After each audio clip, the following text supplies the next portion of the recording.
Hello guys, welcome to the Fiction Moon. Today we have an incredible story for you. What if Harry audited Gringotts at age 7 and discovered Dumbledore had stolen 12 ancient Potter family soul relics? If you enjoy the video, please like and subscribe. Let's get into it. Chapter 1, The Golden Owl. The thing about the Dursleys was that they had rules for everything. Rules about how Harry made the beds, tight corners, no wrinkles, military precision that Aunt Petunia inspected with 2 fingers like she was checking for contraband. Rules about which shelf in the refrigerator he was allowed to reach into and which ones were for real family. Rules about where he could sit, how loud he could breathe, whether he was permitted to look directly at the television when Dudley was watching it, which was almost always. There were so many rules that Harry had stopped counting them around age 5 and started cataloging them instead, the way he cataloged everything, quietly, in the back of his mind, in a space that the Dursleys didn't know about and couldn't reach. He was 7 years old and he had already learned that the most dangerous thing in the world was to want something out loud. So he didn't. He wanted things quietly, privately, in that small interior room that was entirely his. He wanted a warm meal that wasn't leftovers. He wanted to know why strange things kept happening around him, the time he'd turned his teacher's wig blue by accident, the time he'd found himself on the school roof when he'd been trying to escape Dudley's gang, the way plants in the garden seemed to lean toward him when he was weeding, like they were listening. He wanted to know what those things meant. And sometimes, on the worst nights when Vernon's shouting had gone on particularly long and the cupboard under the stairs felt very small and very dark, he wanted to know why his parents had died and left him here. But he didn't say any of that. He just got up in the morning and made the beds and made the breakfast and did his cataloging. The Golden Owl found him on a Tuesday in July. Harry was in the back garden of number 4, Privet Drive, pulling weeds from between Aunt Petunia's prize rose bushes, which were thriving despite him because Harry had a genuinely inexplicable ability to keep plants alive. He'd stopped questioning it. The rose bushes liked him. That was just a fact. The owl landed on the fence post directly in front of him. It was impossible not to stare. He'd seen owls before, barn owls sometimes, hunting at dusk over the park, but he'd never seen one like this. It was the color of old gold coins, every feather edged in a deeper amber, and its eyes were the same warm bronze as a new penny. It was looking at him with an expression that Harry could only describe as expectant, the way a person looks when they've been waiting for you to notice something obvious. It had nothing attached to it. No letter, no package. It just looked at him. "Hello," Harry said quietly, because he'd long since gotten over feeling stupid about talking to animals and plants. They were better listeners than most people he knew. The owl blinked, slow and deliberate, then turned its head to look west, toward the street, then back to Harry. Then it did it again. "You want me to follow you?" The owl made a soft sound, low and resonant, nothing like the screech he associated with barn owls, and spread its wings briefly, not taking off, just showing him it could, then folded them again. Harry looked back at the house. Through the kitchen window he could see Aunt Petunia's silhouette moving between the sink and the counter, doing something that required her full attention. Dudley was upstairs, judging by the thumping from his bedroom. Vernon wouldn't be home for hours. He'd never left the garden without permission. That was a rule too. Harry set down his weeding gloves, stood up, and followed the owl. It led him through 4 streets he knew, 2 he'd only seen from the car, and then into a part of Little Whinging he'd genuinely never visited, a narrow commercial street that felt older than the rest, the buildings pressed together at odd angles as though they'd been squeezed between 2 eras of construction and hadn't quite fit. The owl flew low and slow, always just ahead, checking back periodically to make sure he was keeping up. Then it flew through a door. Not past a door. Through one. The door was solid. Harry knocked on it with his knuckles when he reached it, establishing this empirically: dark wood, brass fittings, set into a building that looked like it had been there significantly longer than anything else on the street. There was no sign. The owl was gone. Harry tried the handle. The door opened. He went in. The interior was not what he expected, though he wasn't entirely sure what he'd expected. maybe a musty antique shop, something in keeping with the building's age. Instead it was a wide, low-ceilinged room that smelled of old paper and something metallic and sharp, like copper left in the rain. There were shelves from floor to ceiling on every wall, crammed with ledgers and scroll cases and objects he had no names for. A long counter ran across the far end, and behind it were the strangest people Harry had ever seen. Small. Maybe half the height of a grown man, but built solidly, with long clever fingers and sharp dark eyes under heavy brows.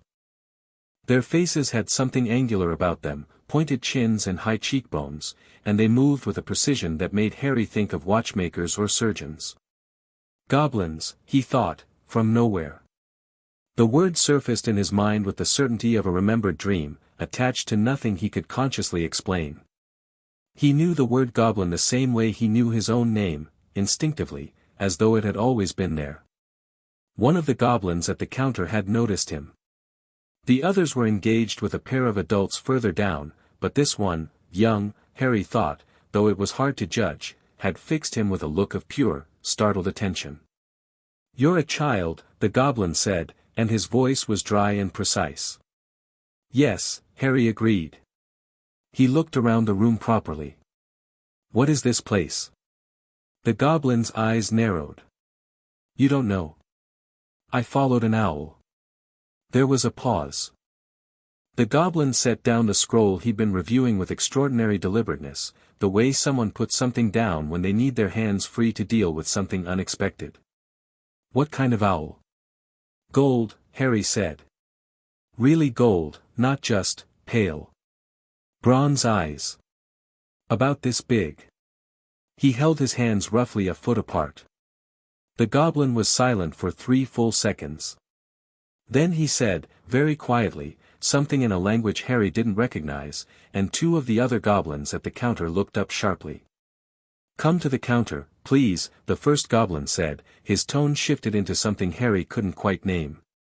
Not warmer, exactly, goblins didn't do warm, he suspected, but more careful. Like he was handling something fragile. Harry walked to the counter and looked up at the goblin. Eye level for him was roughly the goblin's chin. "My name is Sharpthorn," the goblin said. "This is Gringotts Wizarding Bank. You're in London." He paused, watching Harry's face. "That doesn't surprise you." "I'm in London," Harry said. "That does surprise me a bit. I walked from Privet Drive in Surrey." "You didn't walk," Sharpthorn said flatly. "The owl brought you through a transit point. You covered approximately 40 miles. He leaned forward slightly. "What's your name, boy?" "Harry. Harry Potter." The silence that followed was a different kind entirely. The 2 goblins who'd looked up hadn't looked away. A third had stopped what it was doing and turned around. Somewhere deeper in the bank, a sound that might have been a rolling cart or might have been something else entirely came to a sharp stop. Sharpthorn said nothing for a long moment. Then he said, "Do you have any identification?" Harry almost laughed. He was 7 years old in a garden-dirty t-shirt and jeans that were 3 sizes too big because they were Dudley's cast-offs. "No." "A key? A family seal? Any object passed down to you?" Harry put his hand in his pocket, out of habit, the way he always did when he was thinking, and his fingers closed around something he didn't remember putting there. He pulled it out and looked at it. It was a ring. Small, sized for a child's hand, old gold set with a dark red stone that had a tiny design carved into it that he couldn't make out without squinting. He had absolutely no memory of ever seeing it before. He set it on the counter. Sharpthorn looked at it for a long moment without touching it. Then he picked up a small silver instrument from beneath the counter, held it near the ring, and watched the needle swing. He set the instrument down. "Grip hook," he said, to one of the other goblins. "Get Director Ragnarok." Ragnarok was the kind of person, the kind of being, who made rooms feel smaller just by entering them. Not through physical size, because he was goblin-sized like the rest, but through sheer density of presence, as though the air around him had been compressed. His eyes were old in a way that suggested he'd spent considerable time being deeply unimpressed by things that impressed everyone else. He came through a door behind the counter, looked at Harry, looked at the ring on the counter, and then pulled up a stool and sat down so that he and Harry were roughly eye level. It was such an unexpected gesture of deliberate equality that Harry blinked. "I'm Ragnock," he said. "Director of Gringotts. And you are Harry James Potter, son of James Charles Potter and Lily Rose Potter née Evans." It wasn't a question. "Yes," Harry said. "How did you come to have the Potter heir's ring?" "I don't know. It was in my pocket." Harry paused. "Is this a bank?" "Yes. And my family has an account here." "Several," Ragnock said, watching him carefully. "The Potters are an old family with extensive holdings." He tilted his head. "Where have you been living, Mr. Potter?" "For Privet Drive, Little Whinging, Surrey. With my aunt and uncle." He kept his voice neutral. He'd gotten very good at keeping his voice neutral. Ragnock's expression didn't change in any way Harry could specifically identify, but something shifted in the air between them. "And they informed you of your family's assets? Arranged access to your vaults? Ensured you received your annual heritage briefing from this institution?" Harry thought about the cupboard under the stairs. The 2 small clothes. The catalogued rules. "No," he said. "They told me my parents were unemployed drunks who died in a car crash." The silence after that was very loud. "Mr. Potter," Ragnock said, after a moment. "I'd like to conduct an inheritance audit on the Potter family accounts. This is a standard procedure for any heir who reaches the age of majority without having exercised their account access, though you are somewhat younger than our typical case." He paused. "Do you consent to this audit?" Harry looked at him steadily. "What does the audit tell me?" "Everything," Ragnock said, simply. "The full accounting of your family's assets, holdings, and the current status of all items registered to the Potter family line." His eyes were unreadable but his voice was precise. "Everything that is in the vaults. And everything that should be in the vaults that isn't." Harry thought about his parents, who he'd never met, in their house he'd never seen, with their history he'd never been told. He thought about the word stolen, which had appeared in his mind just now alongside Ragnock's careful phrasing, completely without invitation. "Yes," he said. "I consent." They put him in a private room, not a waiting room, Ragnock specified with some emphasis, a consultation room, which had a significant leather chair that Harry's feet didn't reach the floor from and a small table with water and something that might have been a goblin biscuit, triangular and dense and tasting oddly of wood smoke. He ate it while 3 goblins moved around the room with instruments he couldn't name, things that clicked and hummed and occasionally produced small puffs of colored smoke, and tried to look like he was entirely comfortable. This wasn't difficult. He'd spent years perfecting the expression of someone who was fine. Ragnock came and went, reading scrolls that other goblins brought him, occasionally saying something in gobbledygook that Harry filed away as important but incomprehensible. An hour passed. Maybe more. Harry was used to waiting. He'd spent a significant portion of his life waiting, for Vernon's temper to pass, for Petunia's inspection to finish, for Dudley to fall asleep so the house was quiet. He finished the water. He looked at the instruments. He noticed that one of them had been producing smoke in a color that was shifting, very slowly, from pale blue toward a deep and agitated crimson. Then Ragnock came back, closed the door, sat down across from Harry, and put a scroll on the table between them that was, Harry counted, at least a meter long when unrolled.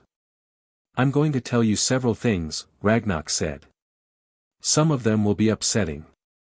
I am not going to soften them because you are a child, both because you have not asked me to and because what you do with this information will require you to understand it clearly.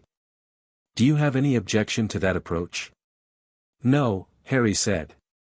Ragnock unrolled the scroll partially. "The Potter family vaults contain significant liquid assets, gold, silver, and investments that have been accruing interest for several generations. These are intact and undisturbed. Your family also held property, including Potter Manor in Wiltshire and a cottage in Godric's Hollow, both of which are currently in a state of magical stasis. He paused. These are also, broadly, intact. Harry waited. The Potter family also held, Ragnarok continued, his voice becoming, if anything, more precise, a collection of 12 objects classified in our registry as soul relics. He looked up. Do you know what a soul relic is? No. Then I will explain briefly. A soul relic is an object that has been bound to a specific bloodline through generations of magical investment, not enchanted in the conventional sense, but grown over time, saturated with the accumulated magic and life force of a family. They are extraordinarily rare. The Potter family, being one of the oldest lines in Britain, developed their collection across roughly 800 years. He let that number sit for a moment. Each relic is registered with Gringotts as belonging to the Potter vault. The registration is magically binding, the relics cannot be legally transferred, sold, or gifted without the explicit recorded consent of the current head of the Potter family line. My father, Harry said. Your father is deceased, Ragnarok said. In the event of the family head's death, the relics pass in trust to the heir, in this case, you, and cannot be moved by any other party without a formal legal order from the Goblin courts, the Wisengamot, or a blood consent ceremony performed by the heir themselves. He kept his eyes on Harry. None of those things happened. The room was very quiet. They're gone, Harry said. They are not in the Potter vaults, Ragnarok confirmed. We are able to trace their current location through the registry binding. 12 objects, registered to the Potter family since records begin. He tapped the scroll. All 12 are currently in the possession of the same individual. Harry's hands were very still in his lap. Who? Ragnarok looked at him for a moment with something that wasn't quite pity and wasn't quite admiration but occupied the space between them. Albus Percival Wulfric Brian Dumbledore, he said. Headmaster of Hogwarts School of Witchcraft and Wizardry. Supreme Mugwump of the International Confederation of Wizards. Chief Warlock of the Wisengamot. The titles rolled out like a list of armor, or a list of excuses. Harry sat with that for a long moment. He's very important, Harry said. Yes. And he took 12 things that belong to my family. Yes. Harry looked at the scroll. He looked at his hands. He looked at the ring on the table between them, which was glowing very softly now, a deep ember red that pulsed in time with something Harry could feel in his chest, not his heartbeat, something slower and deeper, like a second pulse he'd never noticed before. Okay, he said. He picked up the ring and looked at it properly.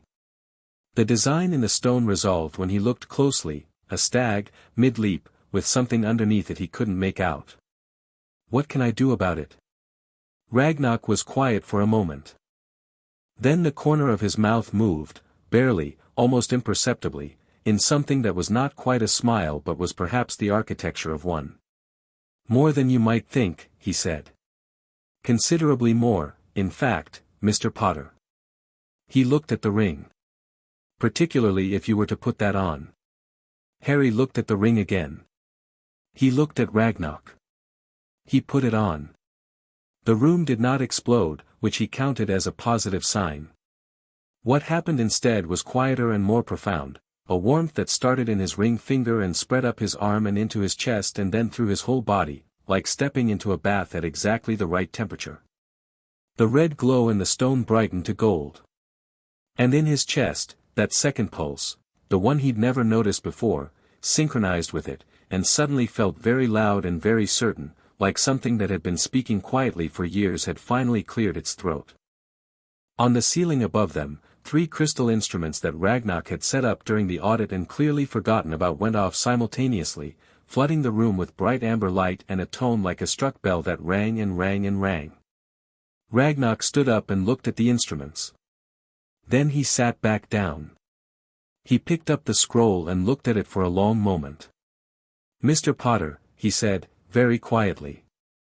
I need to revise what I just told you. All right. I said the relics could not be moved without specific legal conditions. I should have included one more. He set the scroll down. A heir who has formally claimed their ring and demonstrated sufficient core resonance may invoke the reclamation clause, an old law, older than Gringotts' current charter, going back to the original Goblin Wizard Compact of 983 CE. He folded his long fingers together. It allows the named heir to initiate formal proceedings for the return of illegally held family property. With our full institutional backing. Without requiring the approval of the Gringotts or any wizarding government authority. Harry thought about that. You'd help me. Gringotts would be obligated by law and honor to assist, Ragnarok said carefully, and then added, with precise emphasis, we would also do so willingly. He paused. The Potter family has been a Gringotts client for 800 years, Mr. Potter. Our institution holds records of every transaction, every deposit, every withdrawal. We know exactly when those relics were removed. We know exactly how it was arranged. His voice hadn't changed in volume, but something in it had sharpened considerably. Goblins do not enjoy being made party to theft. Even if the person doing it is very important. Especially, Ragnarok said, if the person doing it is very important. Harry nodded slowly. He looked at the ring on his finger. The warmth was still there, settled now, not overwhelming but present, like a hand on his shoulder from someone standing just out of sight. There's something else, Ragnarok said. The relics have been absent from your family line since shortly after your birth. A collection of this nature, 800 years of accumulated magical investment, is not passive. It is connected to the heir's magical core. He met Harry's eyes. Some of what you could be, magically, has been suppressed. Leached. Not crippled, the core is fully intact, the ring's resonance confirms that, but diminished, as though someone has been keeping a window barely cracked when it ought to be fully open. Harry processed this. The things that happen around me. The plants. The roof. A fraction of your capacity, yes. Ragnarok's expression was, for the first time, something unmistakably readable. He was angry, not at Harry, and not explosively, but with the deep cold fury of someone who has looked at an injustice clearly and found it unacceptable. When all 12 relics are returned and properly bonded to you, I expect the window will open considerably wider. Harry sat with that for a moment. He thought about the rosebushes leaning toward him. He thought about the school roof. He thought about all the quiet, careful rules he'd catalogued for 7 years in a house where he'd been told, in 100 small ways, that he was nothing. He thought about 12 golden objects sitting in Albus Dumbledore's office, 8 centuries of his family's magic, and a man who was very important and had taken them anyway. The ring pulsed once on his finger, warm and deliberate, like an agreement. Right, Harry said. I want to understand everything, all 12 relics, what they are, where they are, all the legal options. And then I want to figure out what we're going to do. He paused. If that's all right with you. Ragnarok looked at him, this small boy in too large clothes with dirt under his fingernails and a ring burning gold on his hand, and this time what moved in his face was unmistakable. It was respect. It is very much all right, he said. In fact, Mr. Potter, I've been waiting for something like this for a very long time. He picked up the scroll and began to unroll it further. Let's start at the beginning. They talked for 3 more hours. Ragnarok was a thorough teacher, not patient in the soft, cushioned way that some adults performed patience around children, but thorough in the way of someone who respected the person they were informing enough to give them the complete picture. He explained soul relics without condescension. He explained the legal framework without simplifying it to uselessness. He explained, with calm and precise rage, the timeline of withdrawals from the Potter vaults that had begun the night Harry's parents died, withdrawals made under a magical guardian's authority by Albus Dumbledore, who had appointed himself that role without any formal court order, without any surviving Potter family members' consent, on the sole authority of his own reputation and the chaos of the war's end. He had access, Harry said. He arranged it. The chaos of that period was significant. Many records were poorly maintained. Ragnock paused, and the pause contained something that sounded like institutional shame. Gringotts should have flagged the irregularities sooner. The audit process for dormant minor accounts was less rigorous than it should have been. That will be corrected. You didn't know it was wrong. We should have looked more carefully. We did not. Ragnock's voice was flat with self-recrimination. That is being addressed internally. It does not diminish the external problem. By the time the light outside the high narrow windows of the consultation room had shifted from afternoon to evening, Harry had a map in his head. Not a literal one, though Ragnock had provided several documents he was taking home rolled in a tube clearly sized for adult hands, but a structural map, the shape of a problem and its possible solutions. 12 relics. Their locations within Dumbledore's possession, some at Hogwarts, some at his second residence, 2 in ministry storage under a false registration. All 12 traceable through Gringotts registry. All 12 legally Harry's property under the reclamation clause, with Gringotts as the enforcing institution. The political reality, Dumbledore's position was immense. Any public move would trigger enormous resistance from people who genuinely adored and trusted him, who would see an attack on him as an attack on the wizarding world's most beloved protector. Any private move would give him time to react, to reframe, to deploy that enormous reputation as a shield. He'll say he did it to protect me, Harry said, when Ragnock outlined this. He'll have a reason. He always has reasons. He'd never met Dumbledore, but he understood this type of person instinctively. He'd met Vernon Dursley. Yes, Ragnock agreed. His reasons will be interesting to hear. His tone suggested the interestingness would be of the infuriating kind. We need to move before he knows we're moving, Harry said. And we need it to be undeniable. Not a private legal case that can be settled quietly. Something that can't be buried. He thought for a moment. What do the relics actually do? When they're with me, I mean. What physically changes? Ragnock pulled out another scroll, shorter this time, dense with careful notation. Each relic is a node of accumulated family magic. When properly bonded to the air, they augment and stabilize the core in specific ways. The oldest relics carry the most accumulated character. He considered the word. The Potter family produced, across 8 centuries, some extraordinary practitioners of magic. Elements of that mastery are encoded in the relics. He met Harry's eyes. 3 of them are currently in Hogwarts. In Dumbledore's office, in a private warded cabinet. If I could get them, Harry said, following the logic. Your core would strengthen considerably. The bond strengthening would be measurable, physically apparent. Ragnock's fingers moved across the scroll. It would also generate a resonance signature that Gringotts can use as evidence. The bonding of a relic to its rightful heir is a magical event with a distinct and unforgeable signature. It constitutes, under the old laws, proof of rightful ownership that no court can overturn. So every relic I recover and bond to myself, Harry said, slowly, becomes another piece of evidence. Correct. And makes the next recovery somewhat more straightforward. Harry looked at his hands. The ring was still warm, a steady reassuring heat that he was already getting used to. He was 7 years old.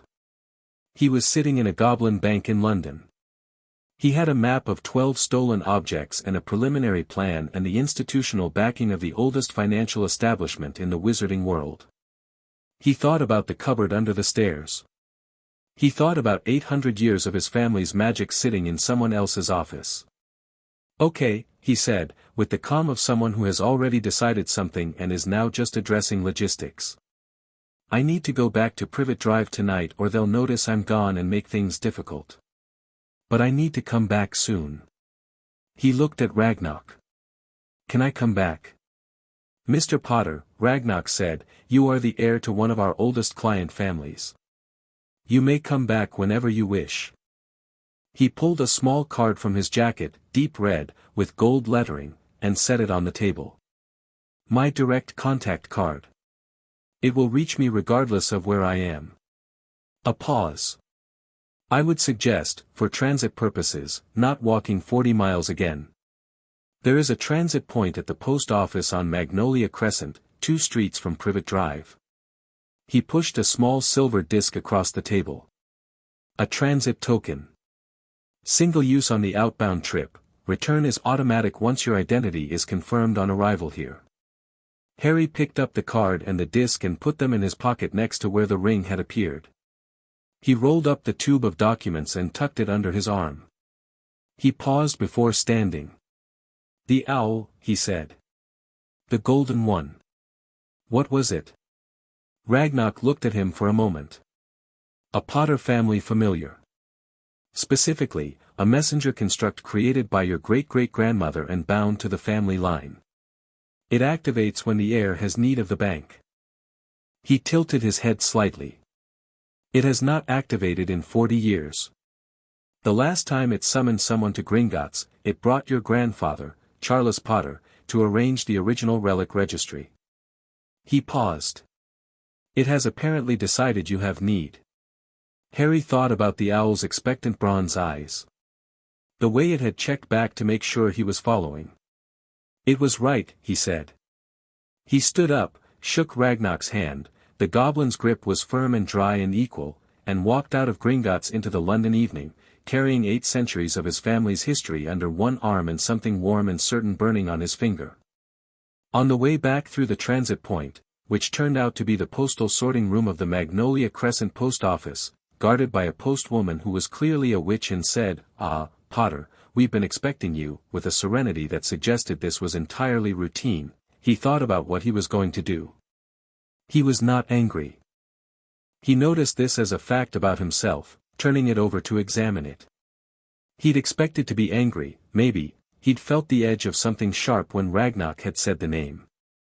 But what he actually felt was more like the moment when a very complicated equation suddenly resolves, that clean, clear sensation of things coming into alignment. 12 relics. A legal framework. An institutional ally. A ring on his finger that pulsed like a second heartbeat. Dumbledore was very important, and very powerful, and very well loved, and he had looked at a 7-year-old boy's inheritance and decided it was his to take. Harry pulled the documents out of the tube and read on the transit back, memorizing the names of the relics and their last registered locations.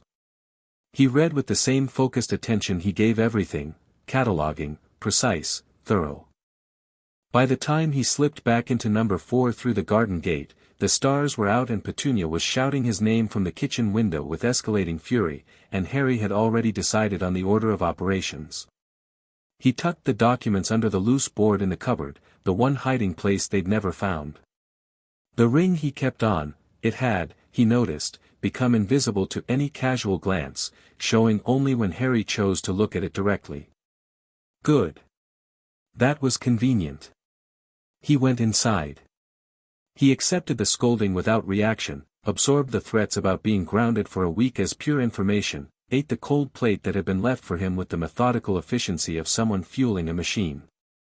In the cupboard that night, in the dark that had always been slightly less dark for him than for other people, another thing he'd stopped questioning, he lay on his cot and felt the ring pulsing in time with the deeper rhythm in his chest and thought about 12 stolen objects and what it was going to feel like when they came home. He fell asleep smiling, very quietly, in a way that Aunt Petunia would have found deeply unsettling if she'd seen it. Somewhere in London, in a high tower of a building that sat in a fold between worlds, a very old goblin named Ragnarok sat in his office and read the audit results for the 7th time and felt the cold anger in his chest settle into something more purposeful. He picked up a quill and began drafting 3 separate documents, a formal notice of legal intent, a request for the activation of the reclamation clause, and a private briefing for the 7 members of Gringotts Senior Council. At the bottom of the formal notice, in the careful, angular script that was standard for Gringotts legal documents, he wrote the name, Harry James Potter, Lord of the ancient and noble house of Potter. He looked at it for a moment, and then, in much smaller letters beneath it, added in gobbledygook a phrase that translated roughly as, finally. Chapter 2, Blood and Ledger Harry had been back at Gringotts 4 times in 2 weeks before the Dursleys noticed anything was wrong. The 5th time, Petunia caught him coming through the garden gate just before noon with the document tube under his arm and that expression on his face, the one she'd been seeing more frequently lately and couldn't quite name, something focused and settled that sat wrong on a 7-year-old's features. She'd been in the garden cutting roses and she turned around and there he was, latching the gate carefully behind him, and she said, "Where have you been?" With the particular sharpness she reserved for situations that made her feel like she'd missed something important. "London," Harry said. The pruning shears went still in her hand. "I beg your pardon." "London," he said again, walking past her toward the back door. Not fast, not furtive, just walking, the way someone walks when they're going somewhere they need to be. "I'll be in by dinner." "You will stop right there," Petunia said, and there was something in her voice beyond the usual brittle authority, something that sounded, Harry thought, faintly alarmed. He stopped. He turned around. He looked at her properly. She was looking at his hand. At the ring. Which wasn't invisible to her, he noted with interest, she could see it fine, and her face had gone the color of old chalk. "Where did you get that?" she whispered. "Gringotts," Harry said. "It's the Potter heir ring. It was in my family's vault." He watched her expression cycle through several things very quickly. "You knew about the wizarding world." It wasn't a question. He'd figured that out on day 2, reading his family history in the consultation room with Ragnarok, Lily Potter's sister, the family backgrounds, the way Petunia had always flinched at the specific things, owls, old buildings, anything that smelled faintly metallic and sharp. Petunia's mouth opened and closed. "You knew my parents were a witch and a wizard," Harry said. "You know what I am." "You will keep your voice down," she hissed, glancing at the neighboring fences with the panic of someone for whom appearance is the only real value. "There's no one listening," Harry said, with perfect calm. "And I'm not trying to embarrass you. I'm just telling you that I know now, and it would be a lot easier for both of us if we were honest about it." He paused. "I've been at Gringotts. Learning about my family.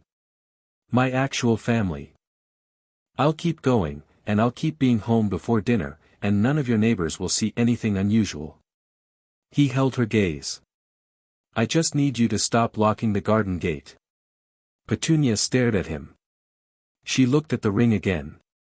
Something moved behind her eyes that Harry couldn't fully read, old grief, maybe, or old fear, or something that had been compressed so long it no longer had a clear shape. "Fine," she said, very quietly, and turned back to her roses. Harry went inside and got changed and went back to Gringotts. He catalogued her reaction the entire way there. The thing about the consultation room at Gringotts was that it had become, over the course of 2 weeks, the closest thing to a classroom Harry had ever genuinely enjoyed.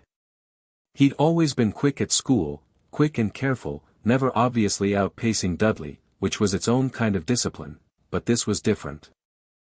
This was information he wanted, about things that were his, in a context where no one was looking at him like a problem or a performing trick. Ragnarok taught him the way a good teacher teaches, by never over-explaining, by noticing what Harry had already understood and moving past it, by treating questions as valuable rather than inconvenient. 3 other goblins rotated through, Sharpthorn, who handled the legal documentation, a much older goblin named Bonebreaker who specialized in ancient magical law and had a voice like gravel in a tin drum, and a quiet, meticulous archivist called Goldscale who had been researching the Potter relics for a decade without realizing anyone would ever actually ask her to act on it. It was Goldscale who gave Harry the proper education on the relics themselves, on the 3rd visit, spreading her research across the consultation room table with the quiet intensity of someone who loves their subject. 12 objects, she said. Each one bound to the Potter line at the moment of its creation. I say creation loosely, relics aren't made the way wands are made. They accumulate. She smoothed out a drawing of the first relic, a small hand mirror, heavily tarnished in the image but described in the registry as brilliant. This is the mirror of Ignotus, the oldest. Named for Ignotus Peveril, your ancestor on the Potter side, who is believed to have begun the original binding in the year 1203. Harry straightened slightly at the name. Peveril. You know it? Goldscale looked up, interested. I felt it, Harry said, which was the only accurate way to describe it. The ring had warmed against his finger when she said the name, a clear pulse of recognition. Goldscale looked at the ring and then back at Harry with fresh attention. The Potter line descends from Ignotus Peveril, the youngest of 3 brothers who were, depending on whether you credit legend or history, either extraordinarily gifted magical innovators or recipients of gifts from death itself. She said it matter-of-factly. The Potter-Peveril connection is why the relic collection is so unusually powerful. The Peveril brothers left significant magical legacies. The Potter line, grafted onto that root, grew in interesting directions. What does the mirror do? In its bonded state, it shows the holder truth, not prophecy, not illusion, not interpretation. Optical truth. If you look into it while holding a question, it shows you the actual state of the thing you're asking about. Goldscale made a note. Dumbledore has kept it in a warded cabinet in his office at Hogwarts for 6 years. We believe it was removed from the Potter Vault 14 days after James and Lily Potter's deaths. Harry looked at the drawing. He thought about how useful a mirror that showed truth would be in the hands of someone who spent his life managing other people's perceptions. He thought about how inconvenient it would be to have that mirror suddenly looking at you. And the other 11? Goldscale had 11 more drawings. Harry listened and catalogued. The Lexicon of Fleamont Potter, a journal, 3 generations old, that recorded and understood spells in a way no ordinary book could, updating itself with the holder's own magical insights and making connections between disciplines that academic study missed. Last seen, Dumbledore's private library at Hogwarts. The Compass of Linfred, the oldest object after the mirror, a navigation device that didn't find places but found people, specifically finding Potter family members anywhere in the world, regardless of wards or concealment. Dumbledore had it registered under a false name in Ministry storage as an artifact of unknown origin. The warming stones, a pair, always counted as one relic because they worked as a set, smooth river stones that regulated the holder's core temperature and were actually one of the simplest relics, but represented a specific branch of the Potter family's elemental work. Currently in Dumbledore's private residence, Godric's Hollow Cottage, not the Potter's cottage, his own secondary residence nearby. The Stag Seal, a signet stamp that authorized binding magical contracts at the highest legal level, the Potter family's official mark for 8 centuries, without which many of the family's old legal agreements couldn't be properly renewed or modified. Hogwarts, Dumbledore's office, lower desk drawer. The thread of Morgan, a length of thread, dark red, that when tied around 2 objects or 2 people created a binding of intent, not compulsion but deep mutual clarity, used in Potter diplomatic work for centuries. Hogwarts, Dumbledore's office cabinet. The speaking glass, a communication device of extraordinary sophistication, able to transmit messages through wards that blocked every other form of communication. Ministry storage, false registry. The anchor, a small weight on a chain, feeling heavier than it should, that stabilized magical environments around the holder, calming chaotic or dangerous magical fields. It was what had kept the Potter family safe during periods of severe magical conflict for centuries. Hogwarts. The Reckoner, a small bronze disc that calculated magical signatures, a sophisticated piece of old magic that predated most modern diagnostic instruments. Dumbledore's private rooms, Hogwarts. The Potter's candle, a candle that never burned down, carried by Potter family members into dangerous situations for 800 years, that provided light no darkness could suppress. Hogwarts. The heir's satchel, a satchel that was much larger on the inside than the outside, a practical object bound to the Potter heir specifically to carry other family materials, keyed to the heir's magic so no other could open it. Dumbledore's secondary residence. And finally, the Heartstone. The most significant of the 12, and the one Goldscale approached with audible care in her voice. A dark red gem the size of a child's fist, mounted simply in iron, which had been created over 3 centuries of continuous deliberate magical investment by 7 successive Potter heads of family. It was, Goldscale said, essentially a concentrated repository of the Potter family's core magical philosophy, their approach to magic, their specific discipline, their understanding of how power worked. It was, in practical terms, a key that could unlock the full spectrum of a Potter heir's potential. Dumbledore had it at Hogwarts, in the warded cabinet, with the mirror. He put the most important ones in the same place, Harry said, when Goldscale finished. Yes. She gathered her notes. The 3 in the warded cabinet, the mirror, the heartstone, and the anchor, are the ones he uses. Or rather, benefits from. The anchor in particular is believed to be why Hogwarts has maintained its exceptional magical stability for the past 6 years, why Dumbledore's own spellwork has been so unusually effective. Her voice was, for a goblin, impressively restrained. He's been drawing on their ambient presence. Harry was quiet for a moment. The ring was warm, steadily, consistently warm, the way it got when he was paying particularly close attention to something important. He's been using them, he said. They work better near their heir. He keeps them near himself and uses the effect. That is our assessment, yes. And without the heartstone, your core is fully functional, Goldscale said firmly. I want to be clear about that. The ring's resonance confirmed complete core integrity. But its full range, the depth of the Potter Peverell heritage, is like.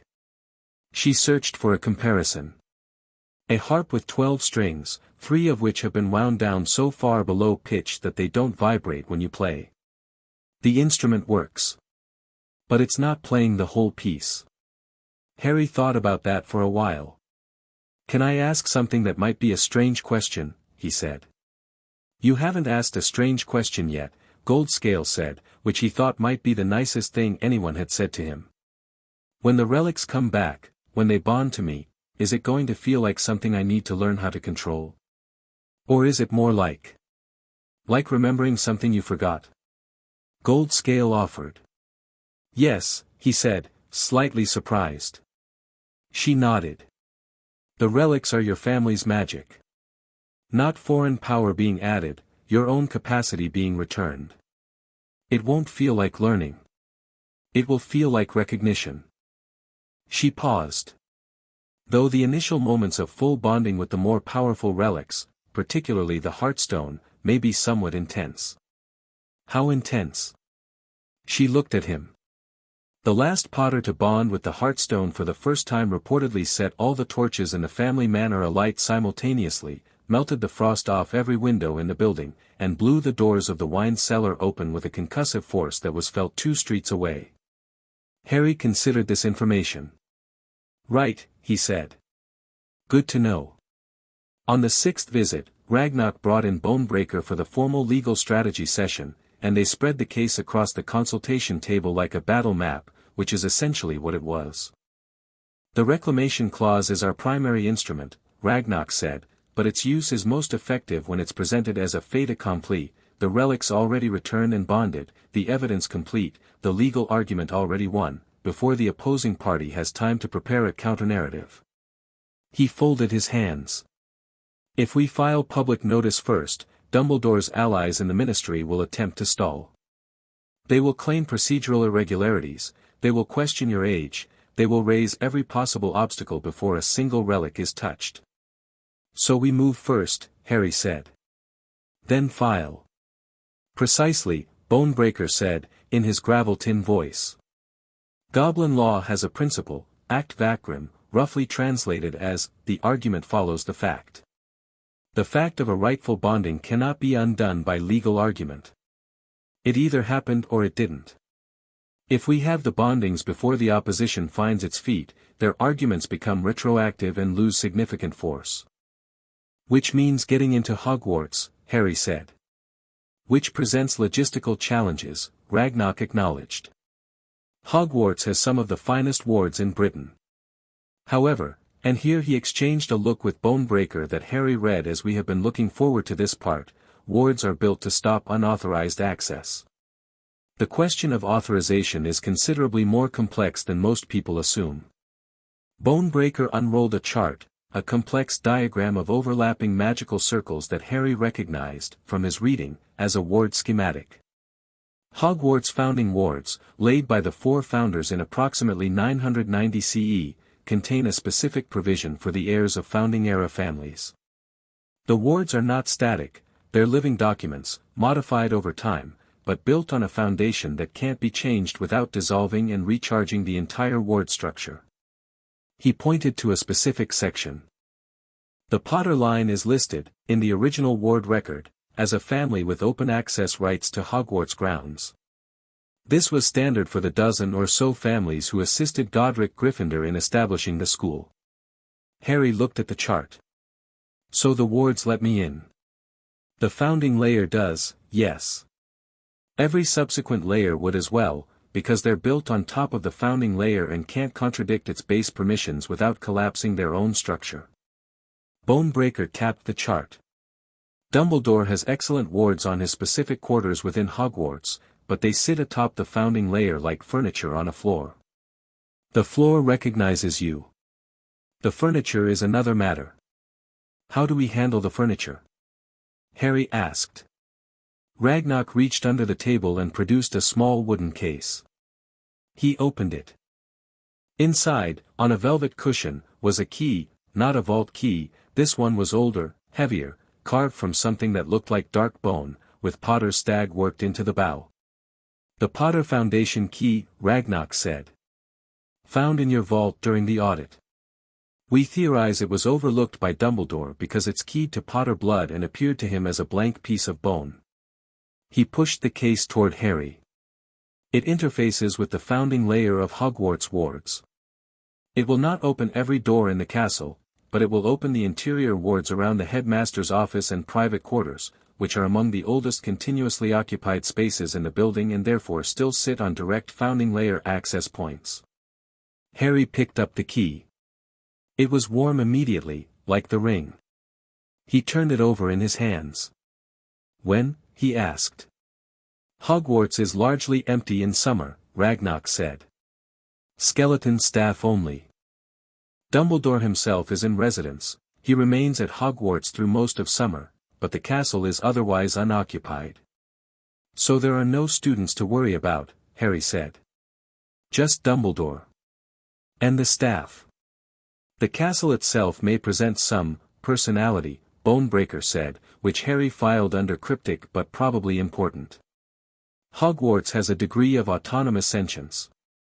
Whether it acknowledges you as a founding access heir or responds to Dumbledore's 6 years of occupancy as headmaster is, not something we can predict with certainty. I'll handle the castle, Harry said. He wasn't sure how he knew that with confidence. He just did. Ragnarok looked at him. The plan would be to go in quietly, retrieve the 3 items from the warded cabinet, the mirror, Heartstone, and Anchor, and the 3 others accessible within the office, the lexicon, the stag seal, and the thread of Morgan. 6 from Hogwarts.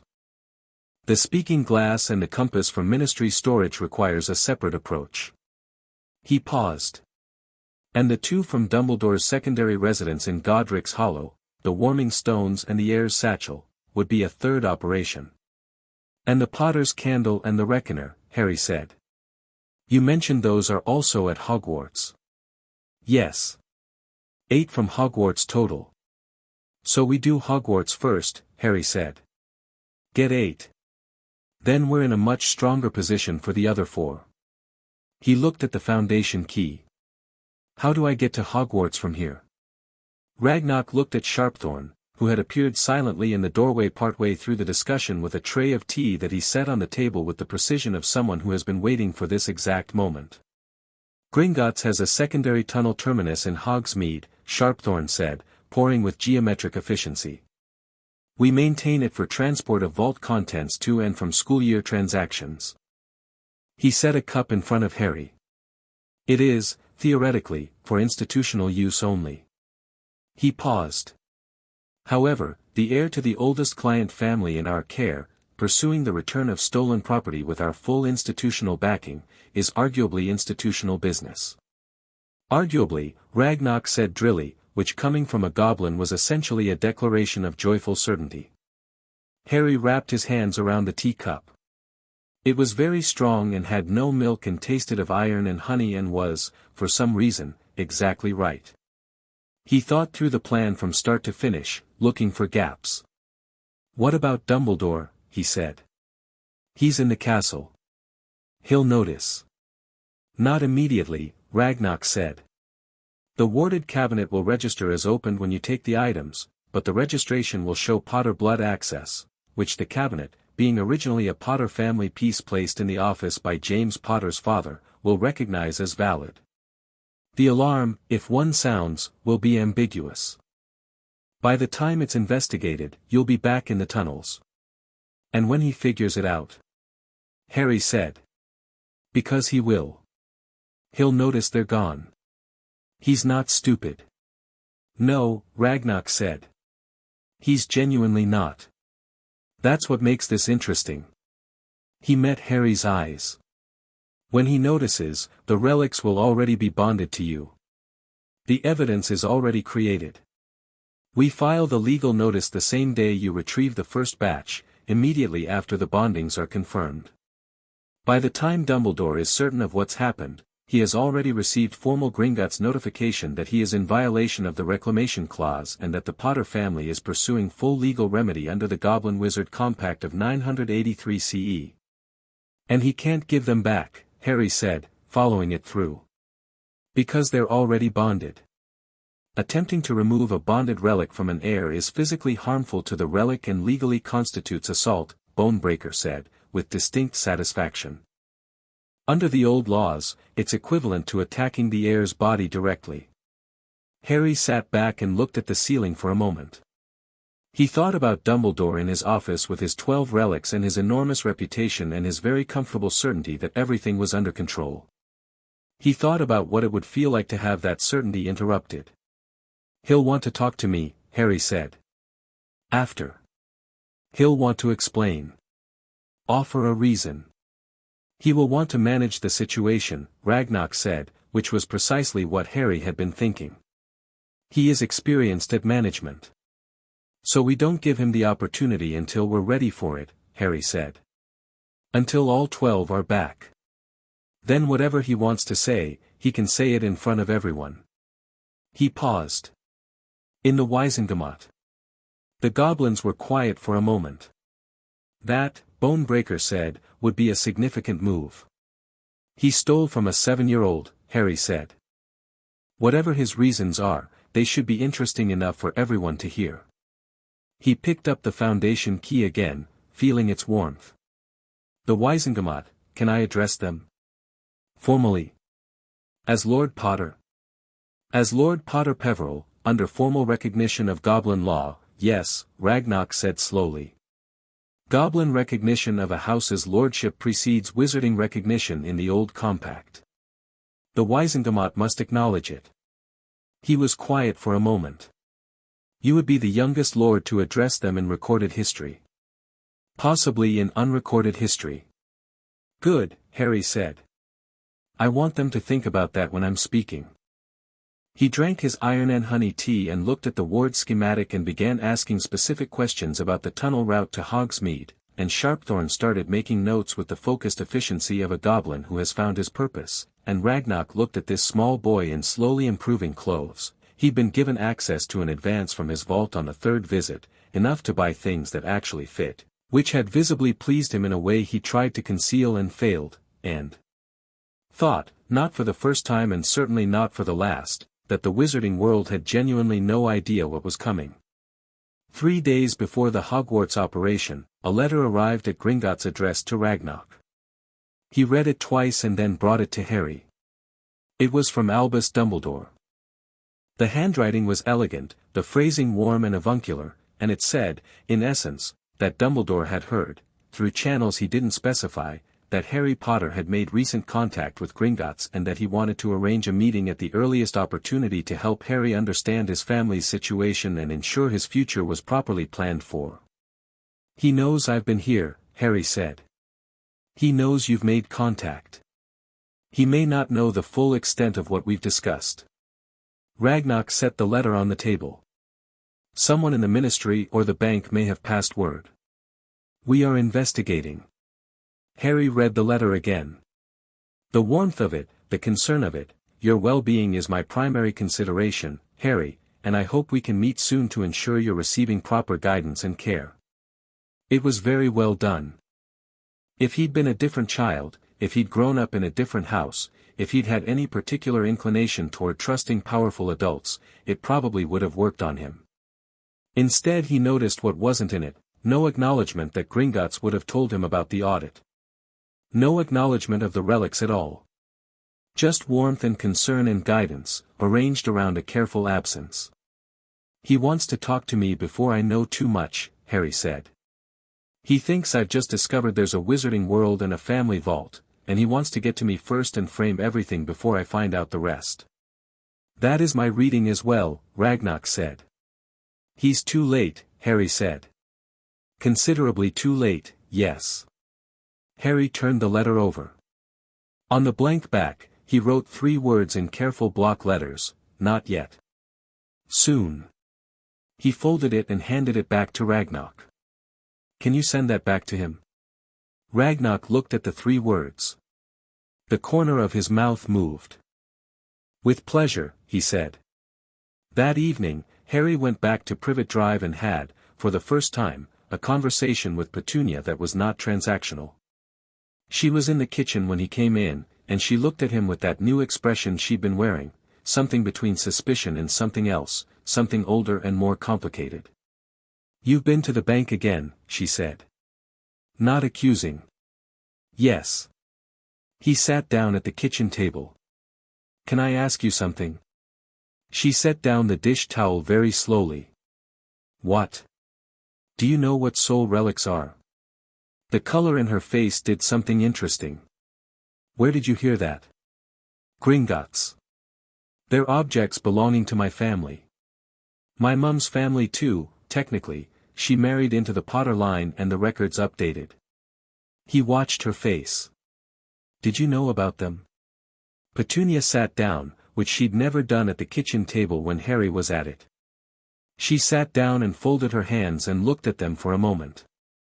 Your mother mentioned them once, she said finally. When she came home for Christmas, our last Christmas together. She said James's family had these very old objects and that they were, she stopped. She said they were important. That they were part of what made the Potters who they were. 12 of them, Harry said. Petunia looked up. Yes. She said 12. She was quiet. She was very excited about them. She said James was going to show her the registry when they got home. She stopped again. Her jaw tightened. That was the Christmas before they.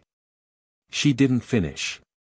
Harry looked at his aunt, properly looked at her, possibly for the first time, and saw someone who had lost a sister and been handed her sister's child and done, by any metric, a profoundly inadequate job with him, but who was sitting at a kitchen table at 6 in the evening talking about soul relics and dead Potters in a way that was clearly costing her something.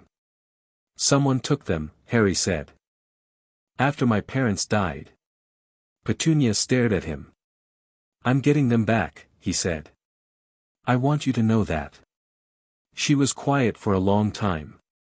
Then she said, barely above a whisper, your mother would have, and stopped again, and pressed her lips together very firmly. I know, Harry said, although he didn't, not fully. But the ring pulsed warm on his finger and he thought he knew something, some approximation. He made dinner that night, as he always did, but this time Petunia didn't hover and criticize. She sat at the kitchen table and did the crossword and said nothing at all, and it was, Harry thought, the most comfortable an evening in that house had ever been. The night before the Hogwarts operation, Harry sat in the consultation room alone. Ragnar had given him free use of it, which had become a kind of base of operations, and read through everything again. All 12 relic descriptions. The ward schematic. The route through the tunnels. The precise location of the warded cabinet and the specific interaction between the Foundation key and the headmaster's office wards. He also read, for the third time, a file that Goldscale had put together quietly at his request, the public record of Albus Dumbledore. It was an extraordinary document. The man had done extraordinary things, genuinely, objectively, extraordinary. He'd defeated Grindelwald in 1945, at considerable personal cost. He'd built Hogwarts into the finest magical school in Europe. He'd created the Order of the Phoenix to resist Voldemort. He'd placed Harry with the Dursleys under blood wards that were, Goldscale noted with grudging acknowledgement, genuinely effective protection against Voldemort's followers. And 12 days after James and Lily Potter died, he had walked into Gringotts with a document that he'd filled out himself, citing his self-appointed role as magical guardian, and removed 12 objects that belonged to a baby. Harry had asked Ragnarok, on day 5, what he thought Dumbledore's reason was. Why? Not could you explain what he did, but why do you think he did it? Ragnarok had been quiet for a long time. Then he said, I believe he genuinely thought he was protecting you. By taking power away from a child who might not be able to handle it. By controlling your inheritance until he judged you ready. Ragnarok's voice was careful. Dumbledore is, by his own understanding, a man who sees further than others and therefore feels responsible for things others cannot manage. The relics were power. Power in the hands of a baby he couldn't supervise. He took them. He paused. I believe he told himself he was safeguarding them. That he would return them when the time was right. His time, Harry said. His time, Ragnarok agreed. His judgment. His definition of ready. He looked at Harry steadily. The problem is that when you make someone else's inheritance your guardianship project, you stop seeing it as theirs. After 6 years of drawing on those relics' ambient power, after 6 years of incorporating them into his work at Hogwarts, I suspect the line in his mind between guarding and possessing has become unclear. Harry had thought about that a lot. He thought about it again now, sitting alone in the consultation room with the ward schematics and the foundation key and the ring pulsing warm on his finger. The thing about Dumbledore, he thought, was that he probably did love Harry. Or love the idea of Harry, the boy who lived, the child he was managing toward a destiny he'd decided on. That kind of love was real, probably. It just had nothing to do with what Harry actually was or what Harry actually needed. Harry knew what it was like to be loved in a way that was actually about the person doing the loving. He'd been living with it for 7 years. He picked up the foundation key and turned it over in his hands. Tomorrow, he thought. 8 relics. The Heartstone and the Mirror and the Anchor. He'd read about the Heartstone 7 times and he still didn't fully understand what it would feel like to bond with it. He supposed he'd find out. He rolled up the schematics, put them in the tube, picked up the key, and stood up. He paused at the door. Goldscale, he said. She was in the archive room across the hall, he could see the light under the door. Her head appeared. Mr. Potter. The Mirror of Ignotus. When it shows truth, does it show the person looking, or does everyone in the room see? Goldscale considered. The beholder only, she said. The truth is shown to whoever looks into it directly. It's private. Good, Harry said. He went home, ate dinner, went to the cupboard, and slept 9 hours straight, the deep, untroubled sleep of someone who has made all their decisions and is simply waiting for morning. In Scotland, in a castle that sat against a loch in a darkening summer sky, the lights in the headmaster's office burned late. 3 small figures in the cabinet radiated faint gold warmth through the sealed wood, the way embers glow through the grate of a closed stove. The Heartstone, the mirror, the anchor, pulsing with something that had a rhythm to it, something that was not yet quite recognizable but was becoming, very slowly, louder.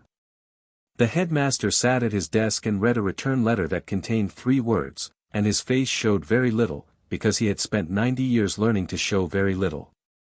But his hand, when he set the letter down, pressed flat against the desk with a firmness that suggested he was steadying something.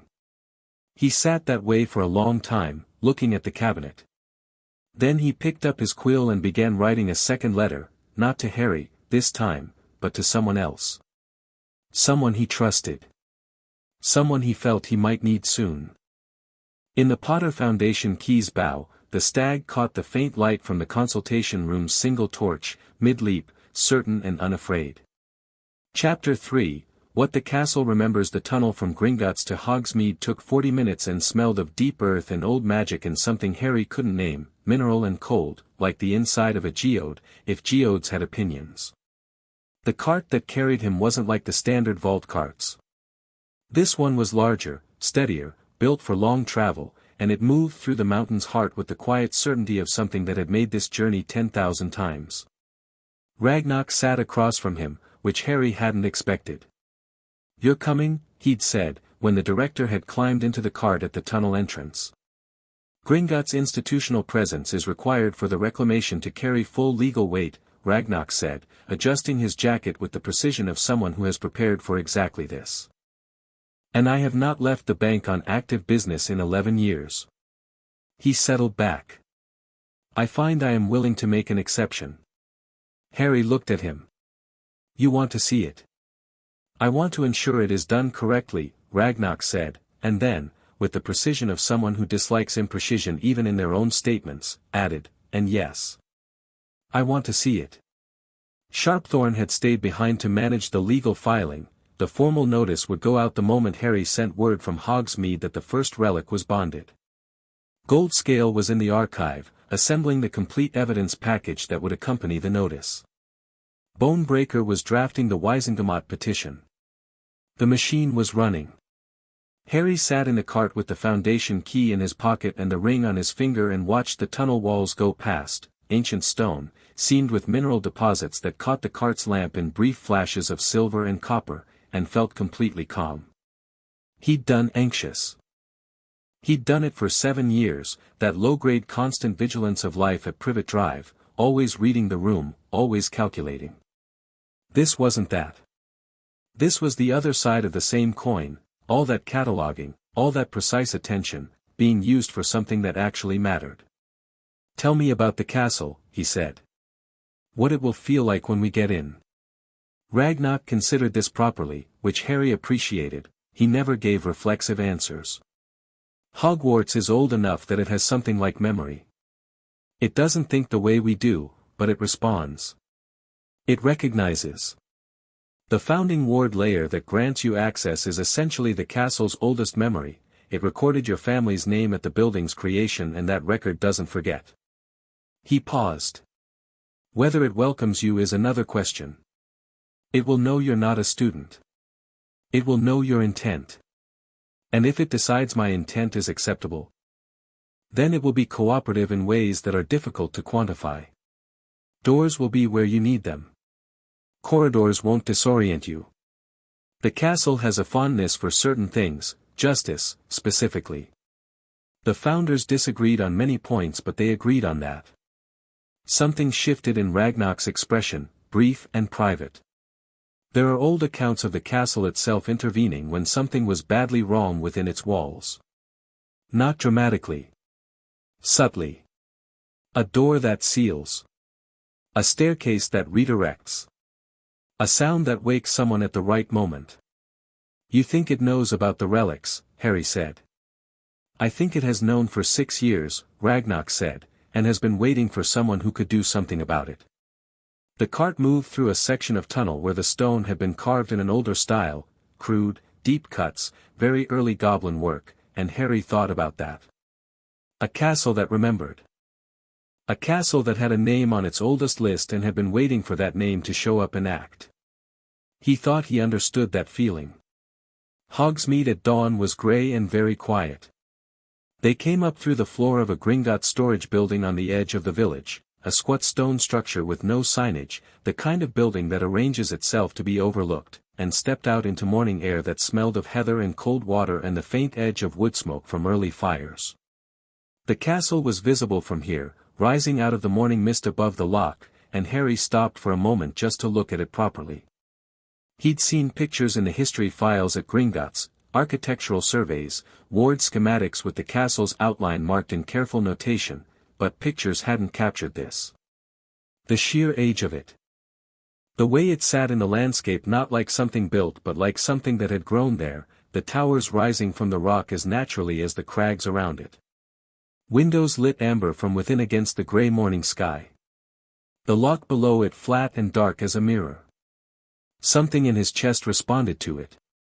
Something that wasn't quite his and wasn't quite not his, something ring adjacent, Potter adjacent, the second pulse that had been growing clearer every day since he'd first put on the air ring. "Ready?"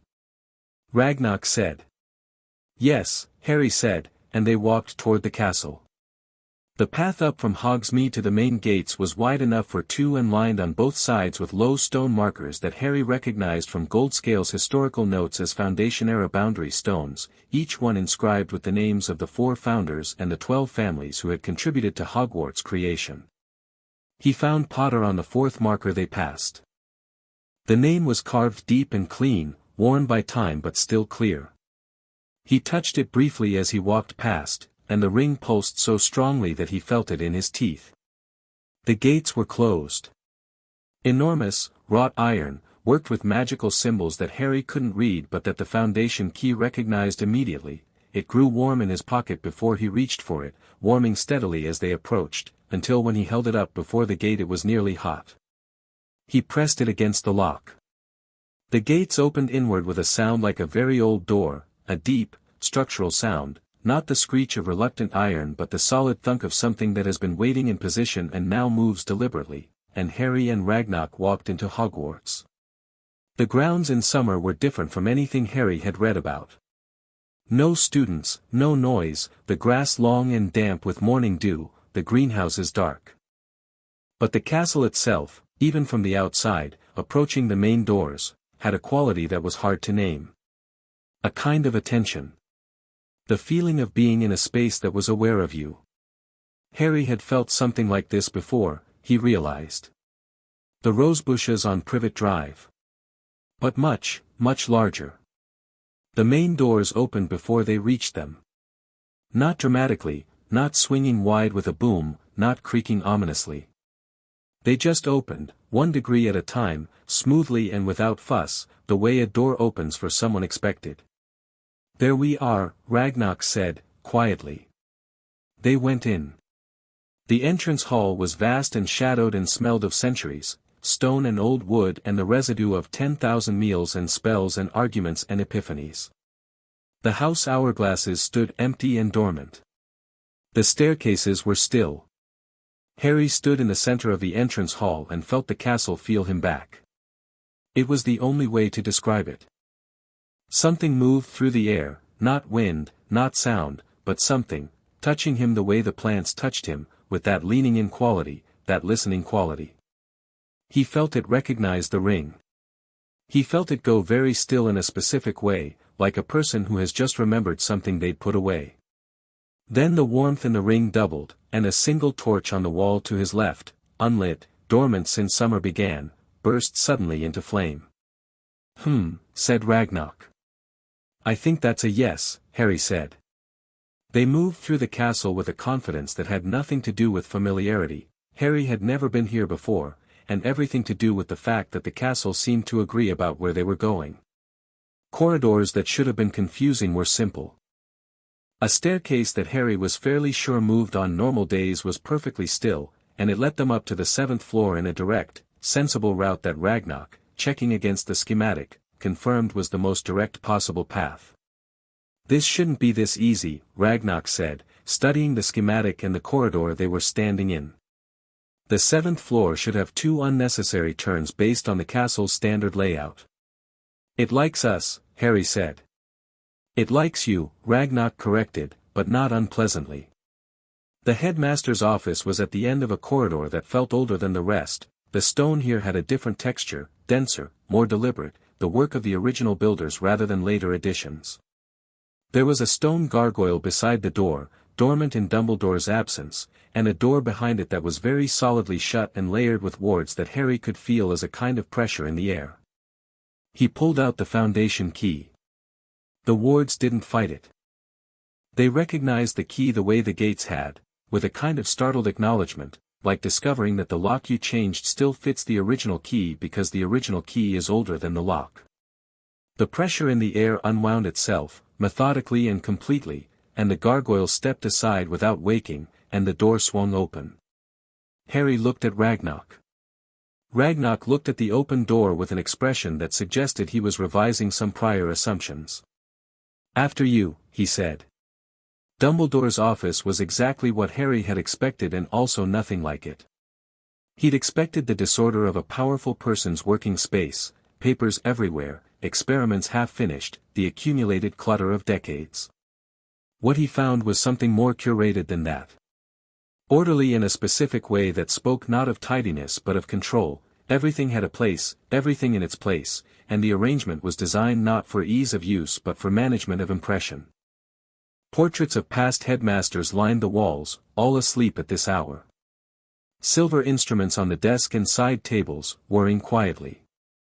Bookshelves organized by subject with the precision of someone who uses their library to signal rather than to read, the most impressive volumes at eye level, the most useful ones in no particular order above and below. And in the corner, behind the desk, a cabinet of dark wood with silver fittings that Harry recognized immediately. Not from memory. From the ring. The pulse in his finger moved toward it the way a compass moves toward north, certain, insistent, directional. He walked toward it and the ring's warmth increased with every step, climbing from comfortable to almost feverish by the time he was standing directly in front of the cabinet. He could feel what was inside, not see or hear but feel, the way you feel a fire in the next room, the heat preceding the light. The cabinet had 3 locks of different kinds, a standard key lock, a magical seal, and something older underneath both that Harry felt more than saw. He held the foundation key up. The magical seal unwound first. Then the older lock released.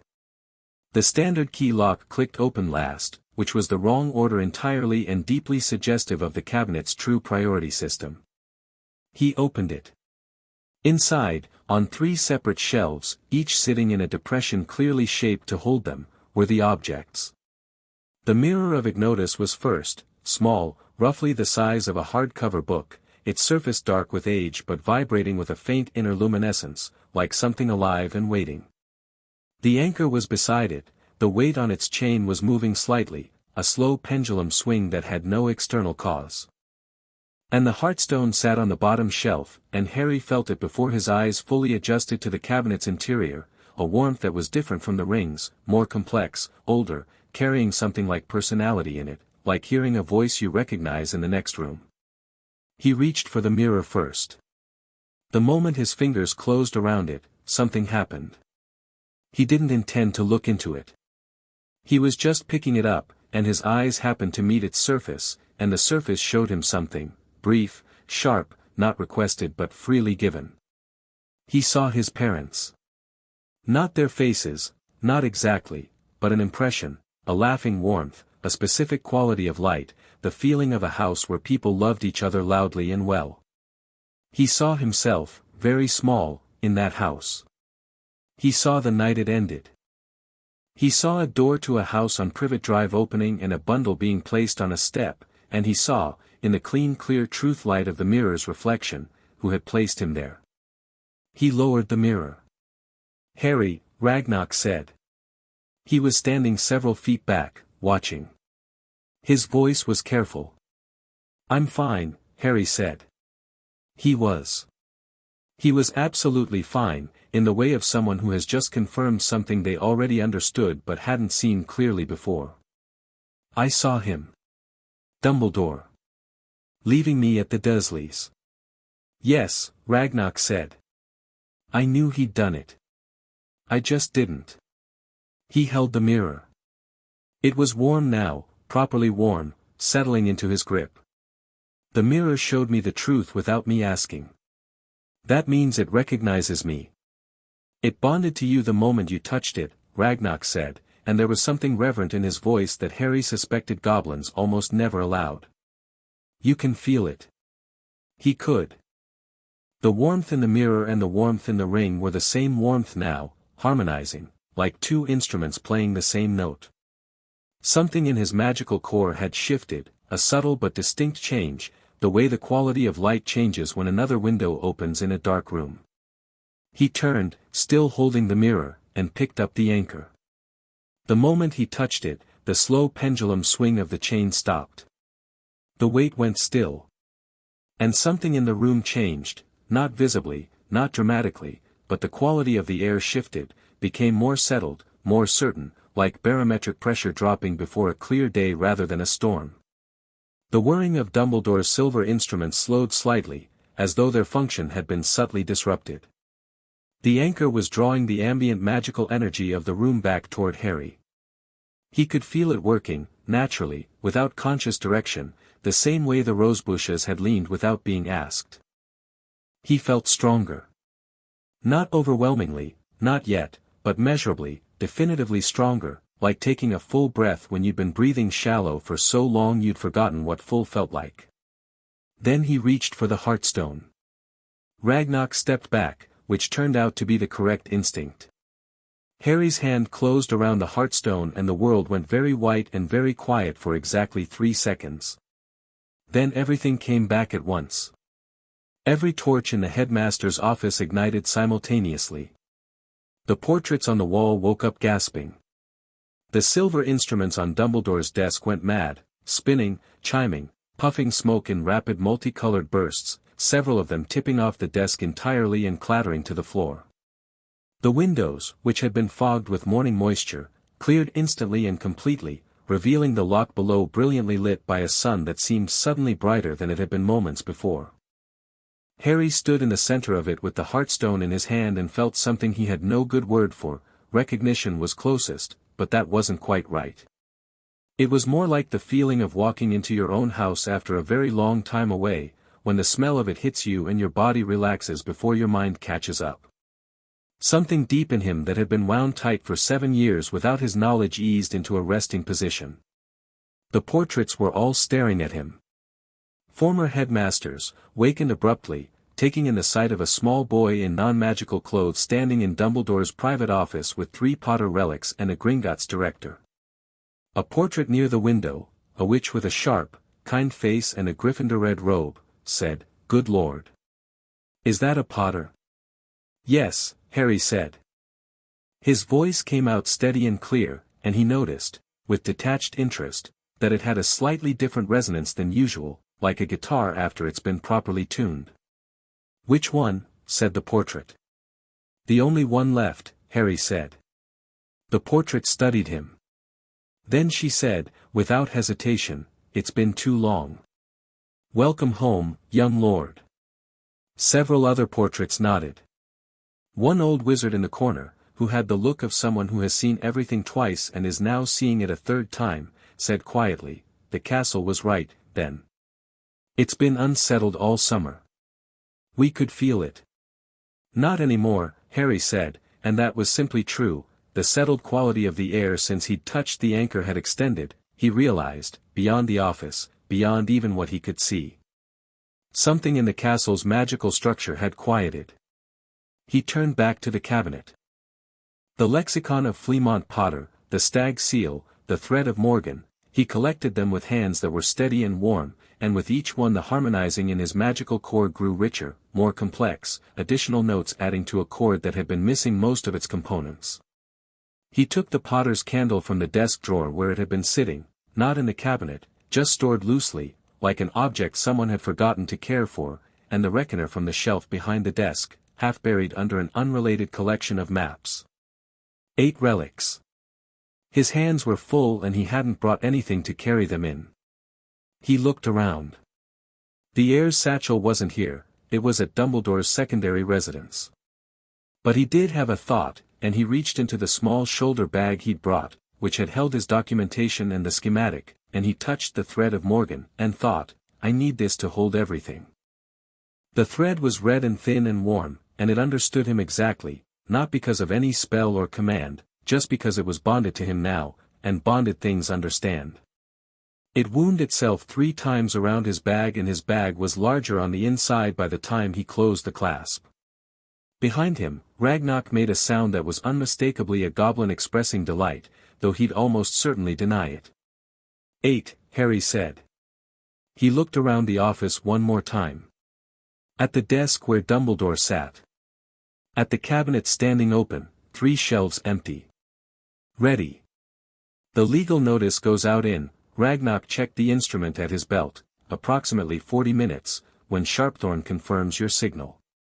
Harry pulled a small device from his pocket, goblin-made, copper, simple, that Sharpthorn had given him as a signal sender, pressed it once, and put it back. Done, he said. They walked out of the office. The door closed behind them. The gargoyle didn't move. In the corridor, heading back toward the stairs, Harry said, "He'll know today." Yes. Good. He shifted the bag on his shoulder, feeling the warm weight of 8 relics and 8 centuries of his family's work. I want him to know while we're getting the others. They were 3 corridors from the main staircase when the sound came. Not loud, not an alarm, not a shout. Just footsteps. Measured, deliberate, coming from the direction of the private quarters on the 6th floor. The sound of someone who has been woken by something they didn't expect and is now moving toward its source without hurry, which was somehow more alarming than running would have been. Ragnarok's hand found Harry's arm, not in a restraining way, just a signal, pause. They paused. The footsteps slowed. Stopped. There was a long silence. Then, in a voice that carried even through stone walls and 2 closed doors, warm, slightly puzzled, the voice of a man who is very good at appearing unsurprised, Albus Dumbledore said, mostly to himself, "Interesting." Another silence. Harry stood in the 7th floor corridor with 8 of his family's relics in a bag on his shoulder and listened to Albus Dumbledore figure out what had just happened. He felt no urgency to move. The relics were bonded. The legal notice was going out. The castle knew whose side it was on. The footsteps started again, but they were going in a different direction now. Not toward the 7th floor. Toward the headmaster's office. The man wanted to see the cabinet. Harry nodded to Ragnarok. They moved. The staircase was still waiting where they'd left it. The main doors opened again in that quiet, deliberate way. The morning outside had brightened fully, the mist off the loch burned away, Scotland in July sharp and clear and impossibly green. They were 50 feet from the castle when Harry felt something at his back, not a physical sensation but a magical one, the quality of attention swinging toward him like a compass needle. Dumbledore had reached his office. Had seen the cabinet. Had, presumably, performed whatever diagnostic spell a man of his experience performed in a situation like this. He would know now. Know that the access had been legitimate, Potter blood, Foundation key, the genuine heir. He would know the relics were bonded and therefore untouchable. He would know, within minutes, when Sharpthorn's notice reached him, that Gringotts was formally involved. Harry walked down the path toward Hogsmeade without increasing his pace. Behind them, one window in the castle lit up, warm gold against the morning sky, not the headmaster's office window. A different one. And Harry had the distinct impression, though he couldn't have explained why, that it was the castle, finding its own way to see him off. He touched the bag at his shoulder. 8. For more to go. He was very far from done. By evening, they were back in the consultation room, and the atmosphere was different. Not more relaxed, more charged. Like the air before a storm that you're actually looking forward to. Sharpthorn had sent the notice, and confirmations were already coming back. Not from Dumbledore, from about Dumbledore.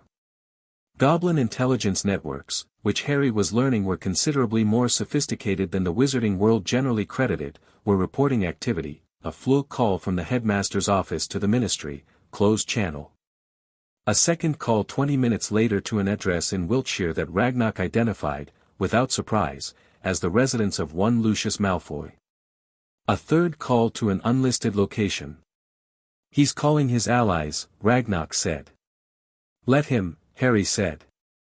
He was spreading the 8 recovered relics on the consultation table, studying them. The Heartstone in particular drew the eye. It had a depth to it, a quality of light that didn't quite follow the rules of how light worked in solid objects. The bondings are done. What can they actually do? Politically, a great deal, Ragnox said, settling across from him. Legally, very little. The reclamation clause is not challengeable once the bondings are confirmed, which they will be formally by the end of tonight when our legal team completes the resonance documentation. He looked at the relics. They will try procedural challenges. They will try to reframe the situation, to claim you acted illegally by entering Hogwarts, for instance. They will attack the process rather than the substance because attacking the substance requires admitting what Dumbledore did. And attacking the process requires ignoring that I was a baby, Harry said. Ragnox's mouth did the thing that was almost a smile. The optics of arguing that a 7-year-old illegally reclaimed his own stolen property are challenging for the opposing side, yes. Harry looked at the stag seal, the signet, his family's mark, the thing that had authorized 8 centuries of Potter agreements and that had been sitting in Dumbledore's desk drawer like a spare pen. He picked it up and felt its warmth. The 4 remaining relics, he said. The compass and the speaking glass at the Ministry, the warming stones and the heir's satchel at Godric's Hollow. Do we move on those before or after Dumbledore responds? Before, Ragnox said immediately. We move before he can arrange for those locations to be additionally warded or the items relocated. The Ministry storage requires more formal process. We'll need Gringotts' official institutional access through the Ministry's non-wizarding party liaison channel. I've already initiated that. He leaned forward. Godric's Hollow is more direct. Dumbledore's property, but the relics are Potter property and the reclamation clause supersedes property rights over illegally held items. We can recover them without setting foot on Hogwarts again. Tomorrow? Harry said. Tomorrow, Ragnox agreed. A knock on the consultation room door. A young goblin Harry hadn't met before put her head in and said something rapidly in gobbledygook. Ragnox's expression shifted, barely, but Harry was getting good at reading him. What? Harry said. A visitor has arrived at Gringotts' public entrance, Ragnox said. She came in person rather than sending a message, which I take as a sign of seriousness. Her name is Amelia Bones. She is the head of the Department of Magical Law Enforcement. Harry sat up slightly. She received the notice already. Institutional copies went to the heads of relevant ministry departments as part of the legal filing. Standard procedure. Ragnox looked at the young goblin. Where is she? Reception hall, the goblin said, in accented English. She said she'd wait. She also said, the goblin checked a small card, she said to tell you she came alone, and that she is here to listen, not to argue. Harry and Ragnox looked at each other. Send her to the second consultation room, Ragnox said. Offer her tea. Tell her we'll be 10 minutes. The goblin disappeared. Harry began gathering the relics from the table, moving them back into his bag, not because he didn't trust Amelia Bones but because he had learned, from 7 years with the Dursleys, that you didn't show what you had until you knew what the room was going to do with that information. Tell me about her, Harry said. Ragnox spoke while Harry packed, the directness that Harry had come to rely on, no hedging, no cushioning, just information. Amelia Bones, career DMLE, head of department for 8 years, had prosecuted Death Eaters vigorously after Voldemort's fall even when political pressure pushed for leniency, had a niece at Hogwarts, had a personal history of loss, her brother and his family had been killed in the war. Known for being unbuyable. Known for being direct. Known for being, in the assessment of every goblin intelligence source Ragnox trusted, a person who genuinely cared about whether the law was working correctly rather than conveniently. Does she respect Dumbledore? Harry asked. She respects his war record, Ragnox said. She has never, to our knowledge, confused that respect with immunity from accountability. Good, Harry said. He closed the bag. Let's go meet her. Amelia Bones was a square-jawed, solid-looking woman in ministry robes that she wore the way a soldier wears a uniform rather than the way a bureaucrat wears an indication of rank. She had a monocle screwed into her right eye and gray hair pulled severely back in the kind of face that had probably once been softer and had chosen, somewhere along the way, to stop. She was sitting very straight in the chair in the second consultation room and she stood up when Harry and Ragnar came in. She looked at Harry. He looked at her. "You're very young," she said. "Yes," Harry said. He sat down across from her and put his hands flat on the table. "Thank you for coming in person." She sat back down. She looked at Ragnar, who sat beside Harry with the air of someone who has chosen a side and is content with it. Then she looked back at Harry. "I received Gringotts' notice 2 hours ago," she said. "I read it 3 times. I then requested our records on the Potter family accounts and compared them against the dates in your filing." She reached into her robes and produced a folded document.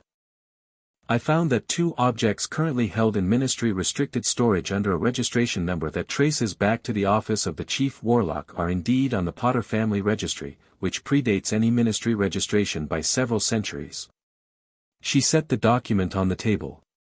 "I would like to hear from you what happened. How much do you know about soul relics?" Harry said. "Enough," she said. "I've been DMLE head for 8 years. I've processed estate cases. Then you know what they are and what removing them from the heir constitutes."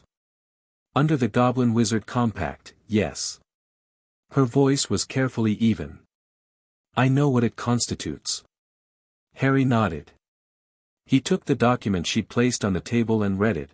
It was a Ministry registry page for 2 items, and their descriptions matched the compass of Linfred and the speaking glass precisely.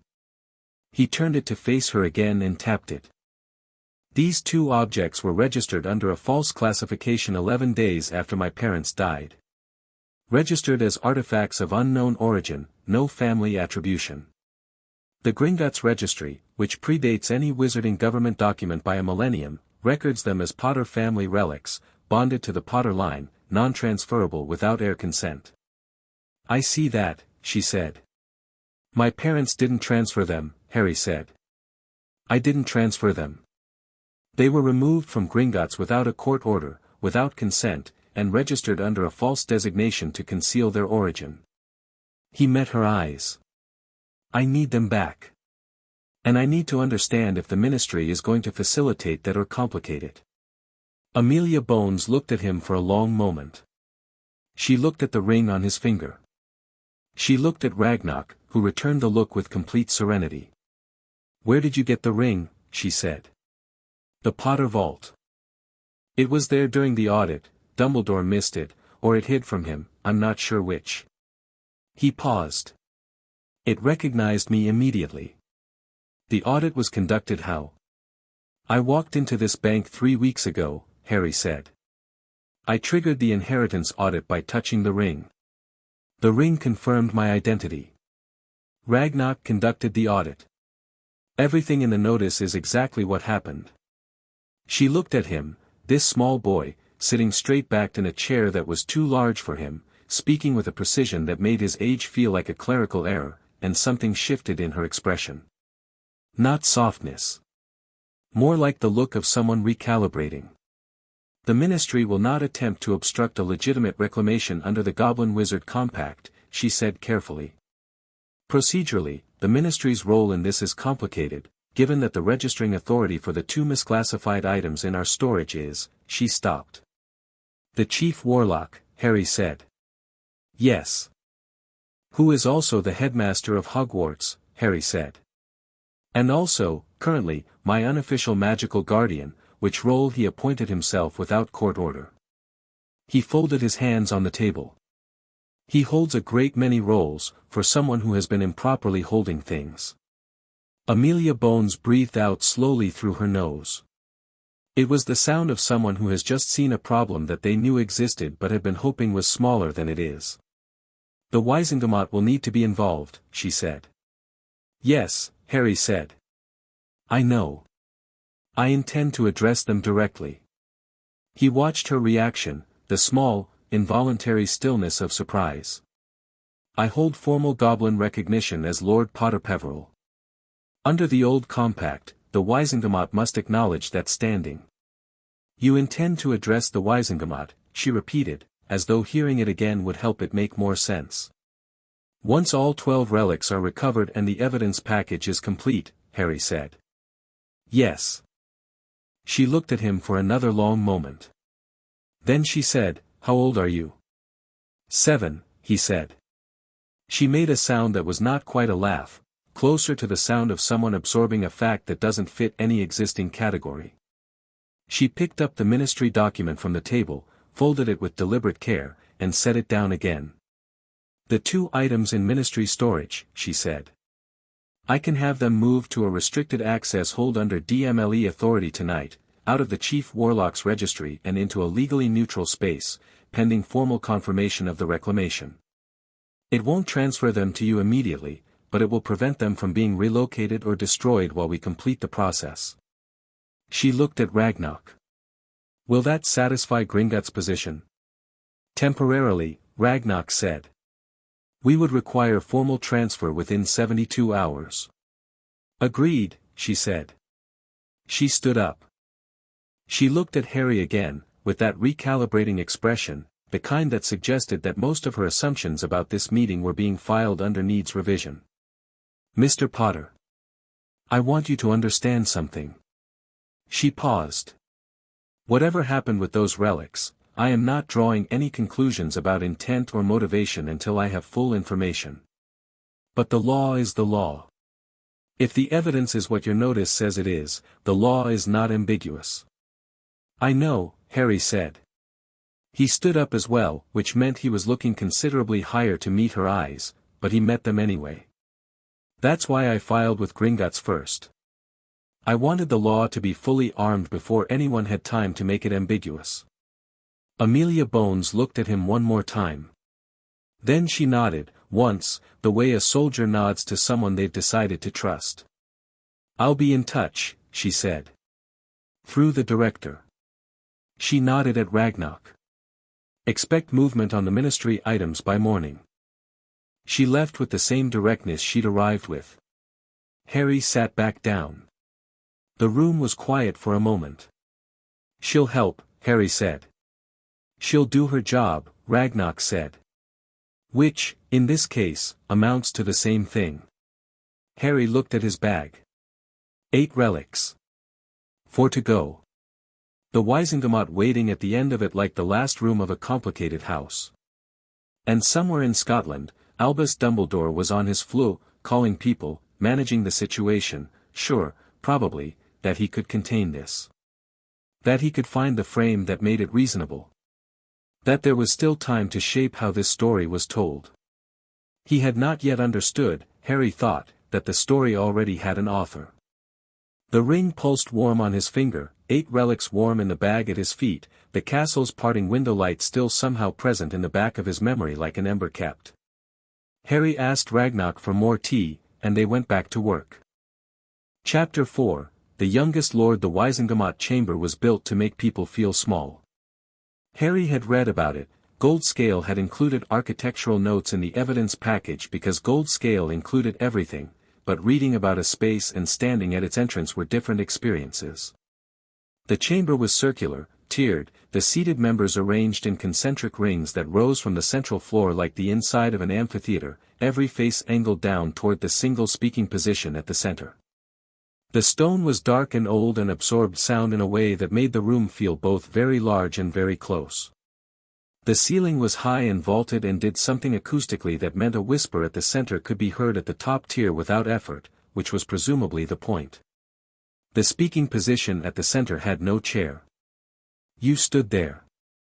Everyone looked down at you. The architecture of the room was a continuous, ambient argument that you were small and the institution was large. Harry walked in and looked up at the assembled Wizengamot, 83 members, most of them already seated, the low conversation of people who had been called on short notice and weren't entirely sure why, and thought, good room to be unintimidated in. He was wearing robes for the first time in his life. Ragnarok had arranged them, formal, deep blue, the Potter family crest worked in gold thread on the left chest, the Peveril sigil beneath it in silver. They fit, which was still slightly startling. He had the stag seal on a chain at his collar and the air ring on his right hand and the mirror of Ignotus in an interior pocket where he could feel its warmth against his ribs. Beside him, Ragnarok walked in his own formal wear, Gringotts' directorial robes, dark as deep water, carrying the institutional seal that conferred Gringotts status as a presenting party. Behind them both, Amelia Bones, who had spent 4 days moving extremely fast through a great deal of bureaucratic stone wall to get this session called, walked with the expression of someone who has done the difficult part and is now here to see what it produces. The low conversation in the chamber didn't stop when they entered. It changed pitch. That was different and more interesting, not silence but a shift in register, the sound of 83 people recalibrating what they were paying attention to. At the top of the chamber, in the chief warlock seat, Dumbledore was not present. The deputy chief warlock, a heavy-set wizard named Tiberius Ogden with impressive whiskers and an expression of deep bewilderment, occupied the chair instead, and he leaned forward when Harry and Ragnarok crossed the threshold as though he wasn't quite sure what he was seeing. "Is that," he said, to no one in particular, and then collected himself. "This emergency session of the Wizengamot is called to order. All parties presenting, please approach the center." Harry walked to the center of the room. From the center, looking up, you could see every face. He took a moment to read them. It was an old habit, the privet drive skill applied to a dramatically larger room. He could see confusion, and curiosity, and in several faces something that looked like careful absence of expression, which was the most informative look of all. He saw Lucius Malfoy in the third tier, pale and very still, watching Harry with the focused attention of a man doing rapid calculations. He did not see Dumbledore. "Before we begin," said a voice from the second tier, a youngish witch in ministerial purple that Harry identified from the evidence package as Dolores Umbridge, undersecretary to the minister, "I would like to raise a procedural question about the standing of the presenting parties. Specifically, whether a minor child can be considered a valid. The standing of Lord Potter Peverell is conferred by formal goblin recognition under the Goblin Wizard Compact of 983 CE, Ragnarok said, from Harry's left. His voice was a weapon, flat, precise, carrying. That compact predates the Wizengamot by 3 centuries. The question of whether this body acknowledges it is not procedurally relevant to whether it exists." He looked at Umbridge with an expression of perfect professional contempt. "The Wizengamot does not grant goblin recognition. It receives it." Umbridge's mouth closed. "The standing is valid," Tiberius Ogden said, with the firmness of a man who has decided to do his job regardless of what it costs him. "Please proceed." Harry looked up at the chamber and said, clearly and without preamble, "My name is Harry James Potter. I am the sole heir of the ancient and noble house of Potter. I am 7 years old. I am standing in this room because 12 objects belonging to my family were removed from Gringotts 14 days after my parents died, by a person acting without legal authority, and I want them returned." He paused for exactly long enough to let that settle.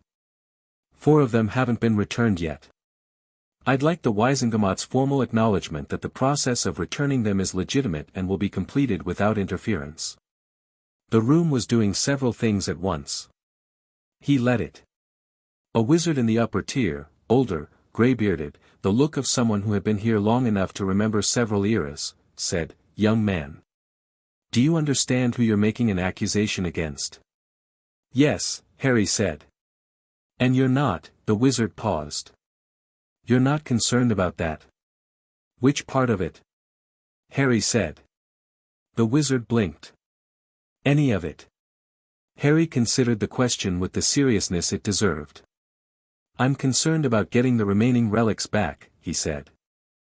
"I'm concerned about ensuring my family's property is properly documented and returned under full legal authority so it can't be challenged later. I'm not concerned about the fact that the person who took them is well respected." He looked at the wizard directly. Respected people taking things that don't belong to them is still theft. The respect doesn't change the legal category. The gray-bearded wizard sat back slowly. In the third tier, Lucius Malfoy's careful blankness had developed a very fine crack in it that Harry read as the expression of a man who is watching something unexpected and finding himself unsure whether to be alarmed or impressed. The evidence package submitted by Gringotts, Tiberius Ogden said, leaning forward and lifting a sheaf of documents from his desk.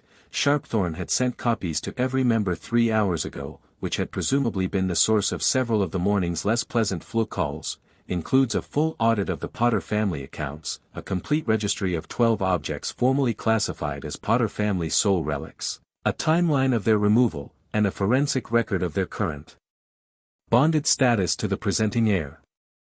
He looked up. Is this accurate, Director Ragnarok? It is, Ragnarok said. And I will add, for the Chamber's information, that the bonding records constitute legally complete proof of rightful ownership under the Goblin-Wizard Compact. They are not contestable. 8 have been recovered and bonded, Ogden said. Yes. And 4 remain. Yes. 2 in Ministry storage, currently in DMLE protective hold. 2 at a private residence in Godric's Hollow. Ragnarok's voice did not change.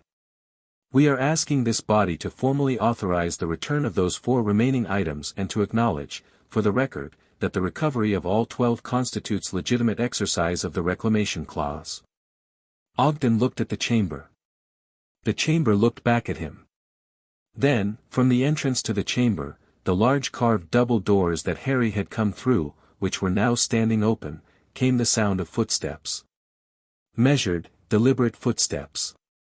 The chamber's attention moved as one, which was the most honest thing it had done since Harry arrived. Albus Dumbledore walked in. He was exactly what Harry had expected and exactly what was necessary, tall, unhurried, silver-haired, wearing robes of deep purple that moved with the deliberate grace of someone who has never once entered a room unaware of its effect. His half-moon spectacles caught the chamber's light and his eyes behind them were, Harry thought, very blue and very watchful. He looked at Tiberius Ogden. At Ragnarok. At Amelia Bones. Then he looked at Harry. Harry looked back. The chamber was completely silent. I apologize for my lateness, Dumbledore said, to the room at large. His voice was warm and unhurried, the voice of a man who has never in his life needed to rush. I was detained. When I received Director Ragnarok's notice this morning, I felt it important to come and speak directly, rather than allow this situation to develop through documentation alone. He moved toward the central speaking area, not aggressively, but steadily, like a tide. There are things this chamber should hear from me, and I believe that is best done in person. You're aware, Tiberius Ogden said carefully, of the nature of the proceedings. Yes. Dumbledore stopped at the edge of the speaking area. Not at the center. He left the center to Harry, which Harry noticed was careful and not accidental. I am aware that 12 objects from the Potter family collection were in my custody. I am aware that 8 of those objects have now been claimed by Harry. He turned his gaze to Harry, and the gaze was full of something that looked like warmth and was possibly genuine and was also, Harry thought, a performance. I would like to address the chamber, if the presenting parties consent. He can address the chamber, Harry said to Ogden, without looking away from Dumbledore.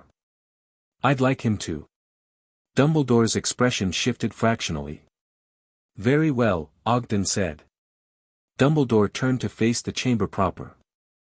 And here was where his considerable skill came to bear. He addressed the room not like a defendant but like a teacher who has been asked to explain a complicated topic to students who are missing context. Warm. Clear. Taking the situation seriously without appearing rattled. After the fall of Voldemort, he said, and the chamber flinched at the name, collectively, which told Harry several things about the room's courage, there was considerable chaos. Many children were left without protection. Harry Potter was the most vulnerable of all, the boy who had somehow survived, a target for any remaining Death Eater who wished to prove themselves. I arranged his placement with his mother's relatives for the specific protective enchantment their blood relationship provided. He paused. I also identified, during the chaotic period of settling accounts and closing cases, that the Potter family relic collection posed a specific risk. A risk, Harry said. He didn't raise his voice. He didn't need to, the room's acoustics did the work, and he'd known they would. Dumbledore looked at him. Yes, Harry. A risk. The relics are objects of considerable power. A baby cannot bond with them, cannot use them, cannot protect them. In the wrong hands, in whose wrong hands? Harry said. There were no Death Eater incursions into Gringotts. There were no documented attempts on the Potter vault in the aftermath of the war. The vault was intact and under Gringotts' protection. He tilted his head. What specific wrong hands did you mean? A pause. Very brief, but present. Dumbledore was too skilled for it to show on his face, but it was there in the tempo of his speech. There were credible threats from several parties that I was monitoring. Were those threats reported to the DMLE? Amelia Bones said, from where she stood. The situation was being managed through other channels. Were they reported to the DMLE? She said again, the same words, the same tone. No, Dumbledore said. They were not. The chamber's silence had a quality to it now. Not hostile, not supportive, attentive, the way a room full of people gets when they're watching something arrive that they didn't expect and can't look away from. You decided, Harry said, that the relics were safer with you than in a Gringotts vault. You didn't file paperwork. You didn't get a court order. You didn't request a formal guardianship hearing. You appointed yourself, and then you removed 12 items from my family's property. He looked at Dumbledore with the same steadiness he'd looked at everything, not cold, not angry, just clear. And then you used them. Something changed in the chamber. Not dramatically, just a shift in posture among several members, the small physical signal of people updating their understanding of a situation. Harry, Dumbledore said, and his voice had shifted into something lower, more personal, the tone you use for a private conversation even in a public space. It was technically impressive. The relics have significant ambient effect. Having them at Hogwarts, keeping them safe, has meant that their presence has benefited the school's magical stability, yes. I won't deny that. But that was a consequence of keeping them safe, not a purpose. Director Ragnarok, Harry said, without turning. What is the legal status of benefiting from the ambient effect of illegally held property?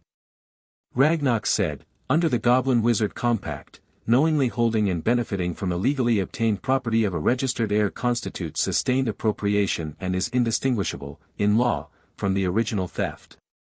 He said knowingly, one voice from the upper tier offered, a ministry-aligned member. Harry marked him, the tone too quick and the point too convenient. I am aware that the relics are Potter family property, Dumbledore said, and this time the honesty in his voice was complete and genuine and cost him something. I have always been aware of that. The chamber absorbed this. Harry let it absorb it. Then he said, quietly, you also knew where I was living. You placed me there. You visited, Ragnarok tells me, twice in the first year to confirm the blood wards were holding. He looked at Dumbledore directly. Did you think about bringing the relics to me? At any point in 7 years? Dumbledore was quiet. I'm not asking rhetorically, Harry said. I genuinely want to know if you thought about it. Dumbledore looked at him, and in this moment, something slipped in those careful blue eyes, something that was neither performance nor defense but actual feeling, old and complicated and, Harry thought, genuine. Yes, he said. I thought about it. And you decided I wasn't ready. You were a child, Harry. I'm still a child, Harry said.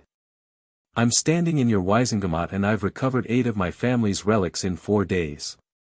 Maybe the question of when I'm ready was never really yours to answer.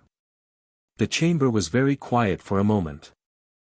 Then, from the 3rd tier, Lucius Malfoy spoke, and this was interesting. Malfoy's voice was smooth and calibrated and he addressed the chair rather than the principals, which was technically correct and also a way of avoiding looking at a 7-year-old directly. I would like to raise a concern about the broader implications of the reclamation clause being exercised in this manner. The precedent, Ragnarok said, with the flat force of a door closing, is the Goblin Wizard Compact of 983 CE. It has been exercised 17 times in recorded history. In 16 of those cases, the Wisengamot formally acknowledged the legitimate exercise of the clause. In the 17th case, the Wisengamot attempted to obstruct it. He looked at Malfoy without apparent interest. We are quite willing to discuss what happened in the 17th case, if Lord Malfoy would like a history lesson. Malfoy said nothing. He looked, very briefly, as though he'd bitten something sour. The 4 remaining relics, Tiberius Ogden said, pulling the session back with the relief of a man who prefers procedural ground. The 2 in DMLE hold, Lord Potter, are you formally requesting their transfer? Yes, Harry said. And the 2 at, he checked his notes, a private residence in Godric's Hollow. Those need to be returned as well, Harry said. He looked at Dumbledore. I prefer not to involve any additional parties in retrieving them. If they were placed there willingly, they can be returned willingly. The chamber understood what he was doing. He was giving Dumbledore an option that wasn't public enforcement, a way to return the last 2 relics without Amelia Bones and a DMLE team appearing at his secondary residence. It was not a mercy, it was a precise and deliberate offering that could only be read one way by everyone watching. Dumbledore looked at Harry for a long moment. The blue eyes behind the spectacles were doing something complicated that Harry catalogued and put away for later consideration. The warming stones and the heir's satchel, Dumbledore said, will be delivered to Gringotts before the end of today. His voice was even. I will arrange it. I'll confirm receipt, Ragnarok said. Ogden cleared his throat. Then I'll move that the Wisengamot formally acknowledge the legitimate exercise of the reclamation clause in the matter of the Potter family relic collection, authorize the immediate transfer of the 2 DMLE-held items, and note for the record that the voluntary return of the remaining 2 items from private custody will be confirmed by Gringotts before close of business today. He looked along the tiers. All in favor? The vote was not unanimous. 8 members voted against, Malfoy among them, with the particular stubborn blankness of people who have decided to be on the wrong side of something neatly. But 61 voted in favor, and the procedural result was clean and on record. Harry watched the clerk make the formal notation and thought, 12. All 12, by tonight. He was about to turn to go when the voice came from the upper tier, the grey-bearded wizard from before, who had asked Harry if he was concerned. Lord Potter, he said, not unkindly. One thing, if you'll permit it. He waited for Harry's nod. You've conducted this entire business, the audit, the recovery, the legal filings, this session, without any adult guidance. Your own guardian. Gringotts has been my institution, Harry said. Director Ragnarok has been, he paused, trying to find the right word, counsel and ally. He looked at the man. Did you mean was there an adult telling me what to do? No. There wasn't. The wizard sat with that. You're 7 years old, he said, but it came out less like an accusation and more like the statement of a man who is genuinely turning something over in his mind. Why didn't you? Many children, in this situation, would have simply gone to an adult and let them handle it. Harry looked at him. He thought about this question honestly. Who would I have gone to, he said. The grey-bearded wizard had no answer to that. Harry walked out. In the atrium outside the Wisengamot chamber, Amelia Bones caught up to him. Lord Potter, she said, which still sounded strange applied to him and probably always would. Miss Bones. She fell into step beside him. Ragnarok was half a step behind them both. What happens next, from your perspective, she said. The Wisengamot has acknowledged the clause. The relics are being returned. Is that the end of it? No, Harry said. I didn't think so. She was quiet for 3 steps. The question of charges. Yes. The reclamation clause addresses the property matter, she said carefully. The separate question of whether criminal charges for sustained appropriation are pursued, that's DMLE territory. And it's complicated by the fact that the property is already returned, which in most cases the courts treat as mitigating the offense, Harry said. I know. I've read the case law. He looked at her sideways. I'm not asking for Dumbledore to go to Azkaban. Bones glanced at him, clearly having expected something more punitive. You're not. No. He's done things that matter, real things, not just reputation. The war record is real. Hogwarts is real. Harry walked steadily, not slow and not fast. But I want two things. A formal finding, on record, that what he did was theft and not guardianship, so it can never be reframed as protective custody of a dangerous inheritance. And I want his self-appointed guardianship over me formally terminated and replaced with something I actually consent to. He'll fight the formal finding, Bones said. He'll argue for guardianship, probably, Harry agreed. He'll say he should have come to me first, or that circumstances required unusual measures, or that the greater good required his intervention. He paused. He might even be partly right about some of it. But the formal record still needs to be correct. Bones was quiet for a moment. What do you want for your actual guardianship? Who do you want? Harry had thought about this carefully, with Ragnarok, over 4 days in the consultation room. He had, in those 4 days, read his family's history more thoroughly than anyone alive probably had. He'd read about the Potters and their allies and their enemies. He'd read about a man named Sirius Black, his father's best friend, who had been sent to Azkaban 3 days after his parents died without a trial. Without a trial. That had been in a footnote in a case law document that Bonebreaker had included for context, and Harry had stopped and read it 4 times. I want to ask you something before I answer that, he said. He stopped walking. Bones stopped too, which meant Ragnarok stopped, and they stood in the ministry atrium with people moving around them, nobody quite willing to approach the radius of whatever was clearly a significant conversation. Sirius Black, Harry said. He was sent to Azkaban without a trial. That's in the records. Amelia Bones went very still. He was my father's best friend, Harry said. He was named my godfather in my parents' will. I found the will in the vault, Gringotts had a copy. He watched her face carefully. Without the trial, without the will being formally read, without anyone checking the legal record, he's been in Azkaban for 6 years for something that was never adjudicated.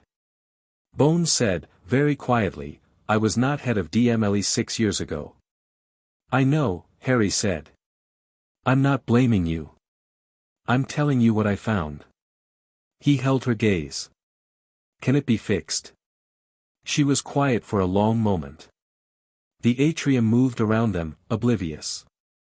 A writ of habeas corpus can be filed in the Wisengamot, she said carefully, if new procedural information comes to light, specifically, evidence that due process was not followed at the time of imprisonment.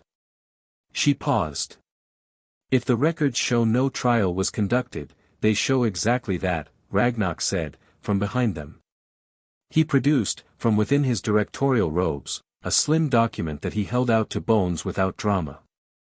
Gringotts holds records of all significant wizarding legal transactions that affect our client families. The Potter will, dated October 31, 1981, names Sirius Orion Black as primary guardian of Harry James Potter. No will reading was conducted. No formal guardianship proceeding was filed. And yes, no trial. Bones took the document. She read it. Her jaw tightened in a way that told Harry everything he needed to know about what she was feeling. This, she said, is a significant problem. Yes, Harry agreed. Will you look into it? She folded the document with careful precision. I will not just look into it, she said. I will personally review every document related to Sirius Black's imprisonment. She looked at Harry with an expression that had moved past recalibrating and into something closer to clear resolve. If what you're suggesting is true, if he was imprisoned without trial, in violation of basic wizarding law, that is not a procedural irregularity. That is a catastrophic failure of the justice system. It's connected, Harry said. All of it is connected. The will not being read. The guardianship going to Dumbledore by default. My godfather in Azkaban. The relics in Dumbledore's office. He let the connection sit without laboring it. I'm not saying it was all planned. But it all served the same purpose. Bones looked at him steadily. And that purpose was what, in your view? Control, Harry said. I think he wanted me where he could find me, with limited power and limited information, until he decided I was ready.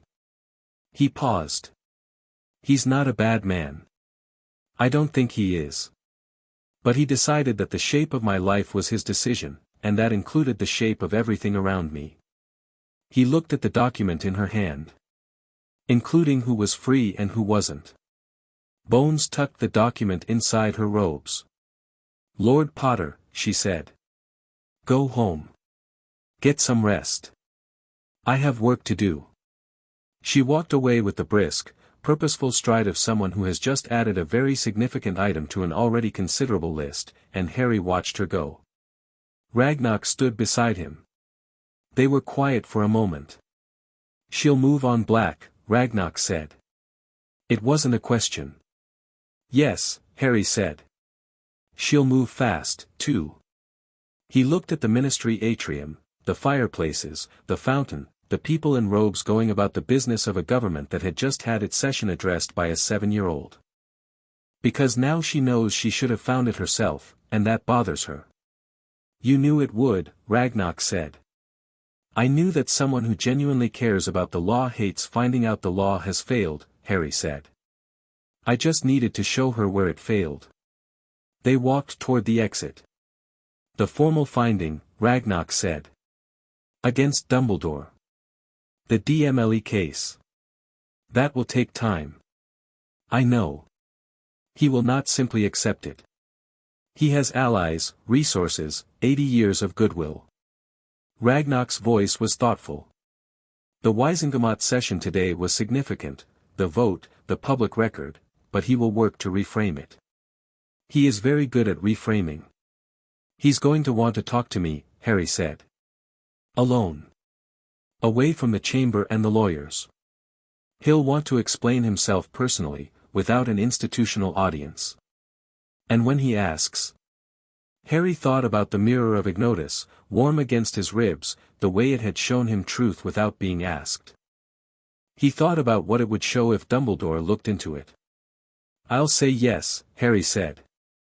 When all 12 relics are back and the evidence is complete and Sirius's file is open. He looked straight ahead.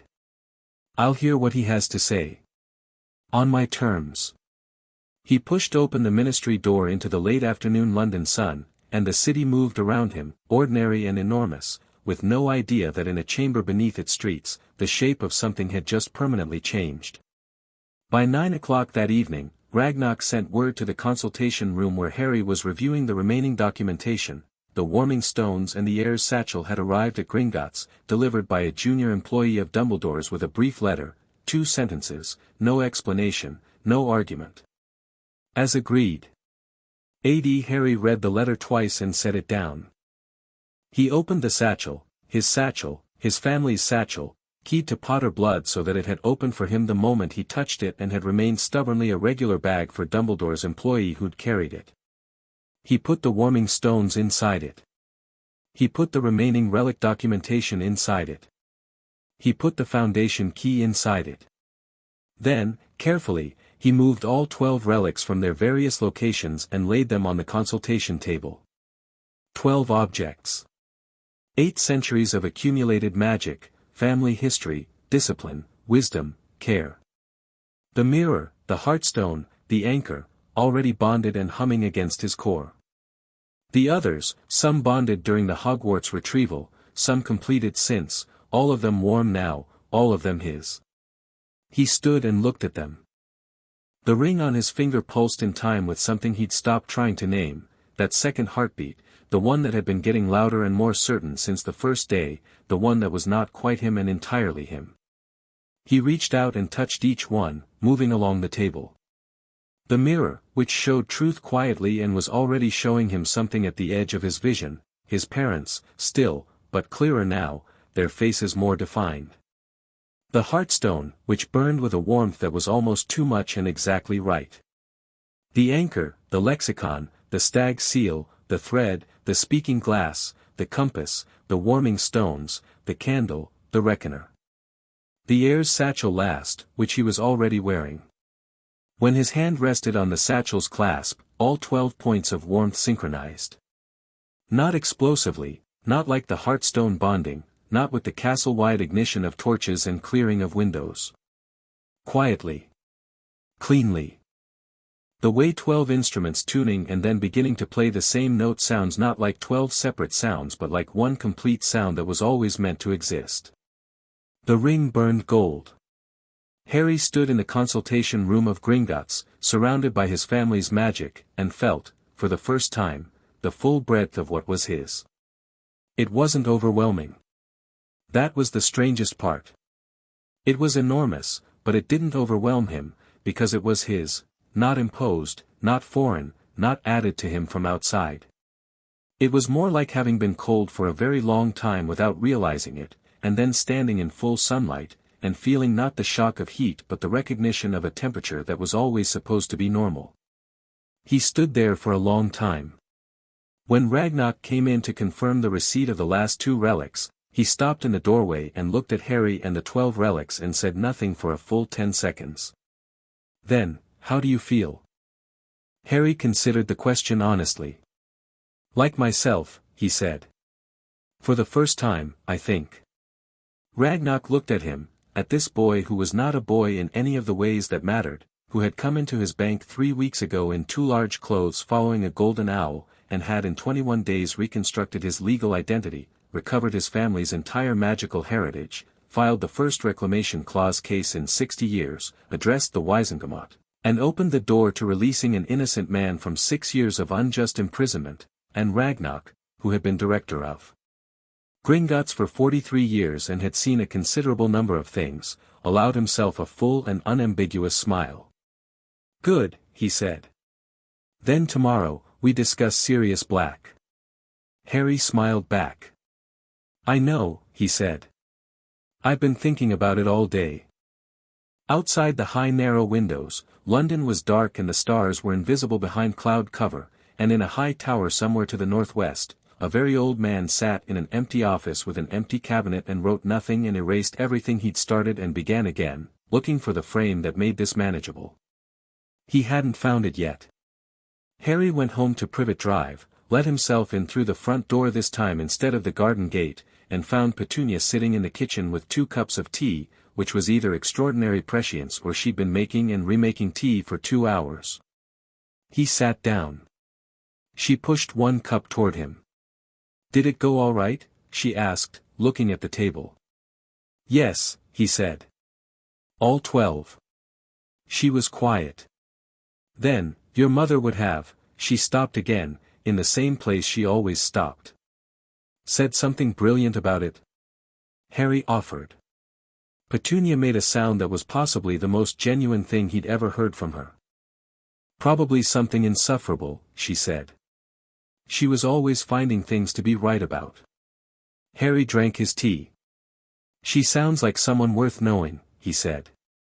Petunia looked at him over her teacup with wet eyes that she'd never in a million years admit were wet. She was, she said. Chapter 5, Fire and Old Stone. Sirius Black had been in Azkaban for 6 years, 4 months, and 12 days when Amelia Bones walked into the prison with a writ of emergency review and a face like a closing argument. Harry knew this because Ragnarok told him, relaying the DMLE's official report with the particular satisfaction of someone watching a well-designed mechanism function correctly. It had taken Bones 9 days from their conversation in the ministry atrium, 9 days of document review, of sending owl after owl to people who very much did not want to receive owls about this specific topic, of sitting across from the Minister for Magic and putting a file on his desk and saying, with the measured certainty of someone who will not be moved, this man has not had a trial. Harry spent those 9 days doing several things simultaneously. He worked through the lexicon of Fleamont Potter, which was not remotely like reading a textbook. The lexicon was a living document, its pages dense with his great-grandfather's handwriting, not organized by subject or difficulty but by connection, the way a mind works when it's genuinely excited about something. One page would begin with a note on transfiguration and end somewhere in the philosophy of magical intent, connected by 6 steps that were all internally logical and completely unexpected. Harry read it the way he catalogued things at Privet Drive, with complete attention, nothing skipped, building the map. Magic, the lexicon said, not in these exact words but in the cumulative argument of 200 pages, was not a force you wielded. It was a relationship you maintained. The distinction was not philosophical but practical, wielding implied separation, the wizard outside the magic using it as a tool. Relationship implied something mutual, ongoing, with consequences in both directions. The Potters had understood this for 800 years, which was why their magic tended to do things like recognize family members through locked cabinets and respond to emotional states without being directed. By day 4, Harry had understood 3 things the lexicon was trying to tell him. By day 7, he'd understood 11. By day 9, the lexicon had started adding new pages, not dramatically, just appearing in the morning when he opened it, dense with small neat writing that was both Fleamont's and somehow also Harry's, the same way the satchel had been keyed to his blood and now fit him exactly. He also spent time with the Reckoner. The Reckoner was the most technically sophisticated of the 12 relics, a bronze disc the size of his palm, covered on both faces with a grid of hair-fine lines and tiny calibrated marks that shifted when it sensed magical signatures nearby. It was, Gold Scale had explained, essentially a magical census tool, able to identify and catalog the signatures of anyone within its range, cross-reference them against known records, and produce an analysis that was considerably more accurate than anything the Ministry's own detection equipment managed. Harry had been using it to understand his own signature, which was interesting enough. But he'd also been using it to understand something else. The day Bones walked into Azkaban with her writ, Harry took the Reckoner to a spot on the 7th floor of Gringotts, a high window that overlooked the city, and held it up and let it read everything in range. Then he looked at what it showed him. There were 3 separate magical signatures within tracking range that the Reckoner flagged with the same notation it used for active monitoring, a specific combination of marks that Gold Scale had identified as indicating proximity surveillance. Someone was watching Gringotts. Had been watching it, the Reckoner suggested by the depth of the signature residue, for at least 3 weeks. Since, roughly, Harry's first visit. He brought this to Ragnarok without alarm, just information, the way he brought everything. Ragnarok looked at the Reckoner's output for a long time. Ministry intelligence? Harry said. One of them, Ragnarok said. The other 2 are private. He looked up. One of the private signatures is consistent with patterns we've associated historically with agents employed by Lucius Malfoy. Harry nodded. He'd expected that, or something like it. And the third? Ragnarok set the Reckoner down. We're working on that. Someone Dumbledore trusts, Harry said. It wasn't a guess. The timing was too precise, the surveillance beginning within 48 hours of Harry's first visit, before the legal notice, before the Gringotts session, when only someone with access to Dumbledore would have known something significant was happening at the bank. Ragnarok didn't confirm it directly, which confirmed it. We'll need to be careful, Harry said, about where we discuss the next steps. We are, Ragnarok said.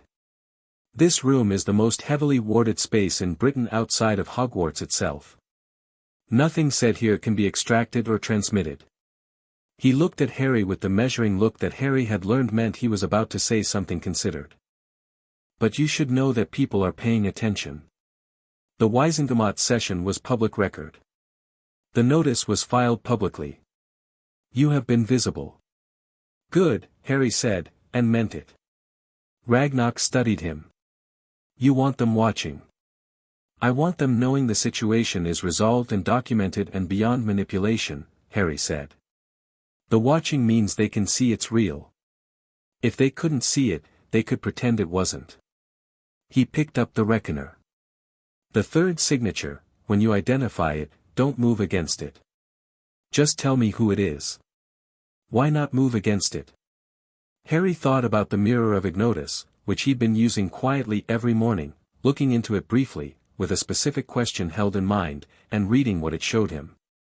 It showed truth, not prophecy, not strategy, just the current state of things as they actually were, stripped of interpretation. He'd been using it to understand the situation around him the way he used the Reckoner, as a diagnostic, not a weapon. Because someone watching me means they report to someone, he said. And right now, what they're reporting is that everything is legal, documented, and complete. That's the message I want delivered. He looked at the window and the city beyond it. If we remove the Watcher, the message stops being delivered. Ragnarok looked at him with an expression that Harry had categorized, over 3 weeks, as the goblin equivalent of satisfaction. Not quite a smile. Something that lived in the eyes and in the set of the shoulders, the look of someone watching something work. The owl arrived on the 10th morning. It came to Gringotts rather than Privet Drive, which meant the sender knew where Harry spent most of his time. It was a large, imposing bird, not the warm gold of the Potter family messenger, something more formal, dark-feathered and precise, and it carried a letter sealed in purple wax with a ministry crest. But it wasn't from the ministry. The handwriting on the outside was Dumbledore's. Harry recognized it from the avuncular letter Ragnarok had shown him 3 weeks ago, the one that had received 3 words in reply. He took it to the consultation table, looked at it for a moment, then opened it. It was 3 paragraphs. The first acknowledged, without apology but with genuine precision, that the Wisengamot session and the recovery of the relics represented a legitimate exercise of rights that he should have facilitated himself. The second said that he understood Harry was pursuing information about Sirius Black and that he wanted Harry to know, before any formal proceedings complicated the matter, that he himself had questions about the circumstances of Black's imprisonment that he had never been able to satisfactorily answer. The third paragraph was a single line, "I would like to meet with you. At a time and place of your choosing, with whatever counsel you wish present. I believe we have things to say to each other that are better said in person." Harry read it 3 times. He set it on the table. He picked up the Reckoner and held it over the letter, just checking, not because he expected anything, but because being careful was not the same thing as being afraid. The Reckoner showed nothing unusual. Clean. He looked at Ragnarok, who had been watching from the doorway. "He says he had questions about Sirius's imprisonment that he couldn't answer," Harry said. "I saw." Ragnarok came in and sat across from him. "Is that true, do you think? Or is he positioning?" Ragnarok considered. "I think it's probably both. Dumbledore is not a man who lies comfortably. His preferred method is selective truth, the real thing, but only the parts that serve. He may genuinely have doubted and suppressed that doubt because pursuing it would have complicated his management of the situation." He paused. "Or he may be extending an olive branch now that the legal situation is beyond his control. Either way," Harry said, "he wants to talk." "Yes. And I said I would, once the relics were back and Sirius's file was open." He looked at the letter. "Both of those are done, or nearly." He tapped the letter once on the table, a decisive sound. "Arrange it for tomorrow. Here, in this room, with you present." He paused.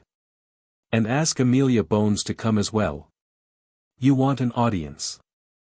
"I want a record," Harry said. "This conversation should be on record. For the same reason I wanted the Wisengamot session, the truth is most useful when multiple people can confirm they heard it." Ragnarok went to send the reply. Harry picked up the lexicon.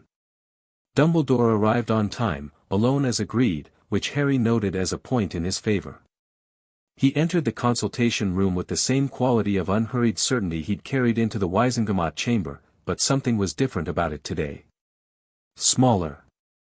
Not diminished. Diminishing Dumbledore was probably not something that happened quickly, if it happened at all, but settled differently, like a man who has put down something he'd been carrying and hasn't yet decided how to feel about the weight being gone. He stopped when he saw the room. It was not the standard consultation room setup. Harry had arranged things. 12 relics were on the table, not displayed but present, some in the satchel and some laid out, all of them subtly warm and subtly bright in the way of things that are where they belong. The reckoner sat at Harry's right hand. The mirror of Ignotus lay face down to his left, which was not accidental. He wasn't using it for the conversation, but its presence was its own statement. Ragnarok sat to Harry's left. Amelia Bones, who had arrived 15 minutes early and said nothing except a brisk nod, sat to his right. Harry was in the center.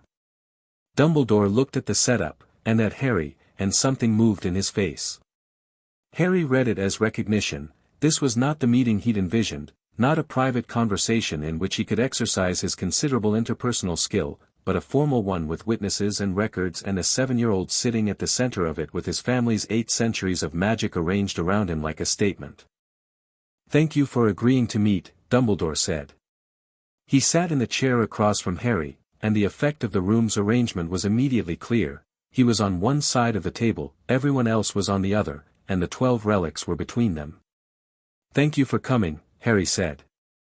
"I'd like to start with Sirius Black." Dumbledore was quiet for a moment. "Directly," he said, and it wasn't a criticism. "Yes." Dumbledore looked at the table. "What do you know?" "My father's will named him my godfather and primary guardian. He was imprisoned 3 days after my parents died, without trial, without a formal charge record. Ms. Bones tells me the DMLE is conducting a full review." He looked at Dumbledore. "What I want to know from you is what you knew, and when." Dumbledore was quiet. Not the silence of someone evading, the silence of someone measuring their honesty against their self-image and finding the honesty marginally heavier. "I knew the will named Sirius as primary guardian," he said. "I did not arrange a reading of the will." "Why?" "Because Sirius Black was suspected of being a Death Eater." He held Harry's gaze. "He was James's best friend and secret keeper for the Fidelius charm. When the charm broke, when Voldemort found your parents, the natural conclusion was that Sirius had betrayed them." "The natural conclusion," Harry said, "without a trial." "Yes," Dumbledore said. "Without a trial." And here the honesty in his voice was complete and unambiguous and cost him something visible. "I was certain of his guilt. I did not think a trial was necessary for someone of whom I was certain. I did not," he stopped. Breathed carefully. "I did not consider what the lack of a trial would mean. The precedent. The principle." He met Harry's eyes. "I have considered it since." "Since when?" "Since your letter," Dumbledore said. "Or rather, your 3 words. Since I knew you'd been at Gringotts and had access to your family's records." He paused. "I began to think about what else you might find." Amelia Bones made a small sound. Not quite a word. The sound of a very controlled person experiencing an emotion and containing it with great effort. "Sirius Black," Harry said, steadily. "Was he guilty?" Dumbledore looked at him. "I no longer know with the certainty I believed I had." He said it carefully, but he said it. The evidence was circumstantial. There was no investigation conducted after his arrest because I and others believed it was unnecessary. "If we were wrong, Peter Pettigrew," Harry said. Dumbledore went very still. Harry had found this in the lexicon, not the lexicon itself, but in a document stored in the satchel alongside the lexicon, a partial record of magical oaths and witness statements that Fleamont Potter had compiled during the First War. One of them was a statement from James Potter himself, made under oath at a gathering, that the secret keeper for the Fidelius had been changed at the last minute, changed from Sirius Black, the obvious choice, to Peter Pettigrew, the unexpected one, as a deliberate misdirection strategy that James had considered brilliant. "My father changed the secret keeper," Harry said. "Sirius wasn't holding the secret. Pettigrew was." Dumbledore was looking at him with an expression that Harry catalogued as genuine shock, wearing the mask of calm, the combination creating a very specific kind of stillness. "How do you know that?" My family's records, Harry said. My father made a sworn statement about it at a gathering in October 1981. It was in the satchel. He looked at the heir's satchel, sitting open on the table beside him. Pettigrew is supposed to be dead. Sirius is supposed to have killed him. But if Pettigrew was the secret keeper, then Pettigrew was the traitor, Bones said, from Harry's right. Her voice had gone to a very controlled flat, which Harry had learned meant she was furious. And Black may have been pursuing Pettigrew when she stopped. Started again. The record states Black found Pettigrew and they fought, that Black cast a spell that killed 12 Muggles and destroyed Pettigrew, leaving only a finger. The record, Harry said, was compiled by people who already believed Sirius was guilty. Who weren't looking for contradictions. He looked at Dumbledore. Did you know about the secret keeper change? Dumbledore said, very quietly, I knew James had considered changing it. I didn't know he'd done it. He looked at the table. They didn't tell me. They were being careful, the fewer people who knew, the better. That was the logic of the Fidelius. He was quiet. If they changed it and didn't tell me, then I was operating on a false assumption from the first moment. And you imprisoned someone on a false assumption without a trial, Bones said. The controlled fury in her voice was precise and devastating and clearly something Dumbledore felt, because he closed his eyes briefly. Yes, he said. Pettigrew, Harry said. If he's alive, if he faked his death, where would he be? Dumbledore opened his eyes. He looked at Harry and in his face was something Harry hadn't seen there before, the look of a man who is following someone else's lead through territory he doesn't fully know, and who has noticed, with some complexity of feeling, that the someone else is 7 years old and handling it better than he is. If Pettigrew is alive and went into hiding, Dumbledore said slowly, he would need to be in a form that couldn't be easily found. He was an animagus, a rat. He paused. It's possible. Theoretically possible, that he transformed and lived as a rat in order to avoid detection. The compass of Linfred finds people, Harry said. He picked up the compass, small, round, brass, its needle spinning slowly. Specifically Potter family members or anyone with a formal oath connection to the Potter line. My father's friends, his marauder group, they made an oath at school, a formal magical oath of brotherhood. He held the compass. Peter Pettigrew was a marauder. The compass needle stopped spinning. It pointed northeast, which from Gringotts in central London meant roughly the direction of Surrey, Harry said. Or past it. Southeast England. He put the compass down. He looked at Dumbledore. He looked at Bones. I'd like to suggest, he said, that the DMLE conduct a search for Peter Pettigrew, specifically looking for an animagus rat, in the southeast of England. Starting with locations that were connected to Pettigrew's known associates and safe houses during the war. He paused. And I'd like to suggest that until that search is complete and its results are known, Sirius Black's emergency review should be accelerated. If Pettigrew is found alive, Bones said, her voice flat with the weight of what she was understanding, Black's imprisonment is not just a procedural failure. It's a wrongful conviction, Harry said. Yes. Bones stood up. She looked at Ragnarok, then at Harry, then at Dumbledore with an expression that was doing many things and displaying very few of them. I'm going to need to make several calls, she said. The compass, Harry said. He slid it across the table toward her. You can borrow it. It will find him. If he's in rat form it may take more time because the magical signature is suppressed, but the compass finds oath connections, not just forms. Bones looked at the compass for a moment with the expression of someone accepting an extraordinary thing from an extraordinary child and doing their level best to behave as though it were normal. She picked it up. Thank you, she said, with a seriousness that meant far more than the words. She left. Harry and Ragnarok and Dumbledore sat in the consultation room with the door swinging shut behind her, and the 12 relics warm and present between them. Dumbledore looked at Harry. You found all of this, he said, in 3 weeks. In the satchel, yes, Harry said. And in the lexicon, and in the compass.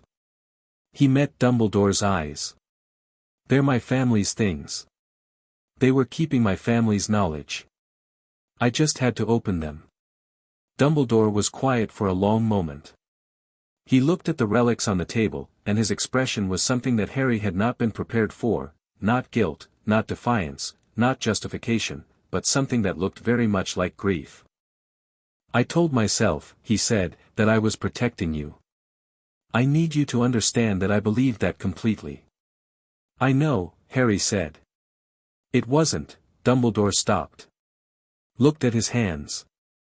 I'm aware of how it looks. I'm aware of what the law says about what I did. I'm not asking you to excuse it. He looked up.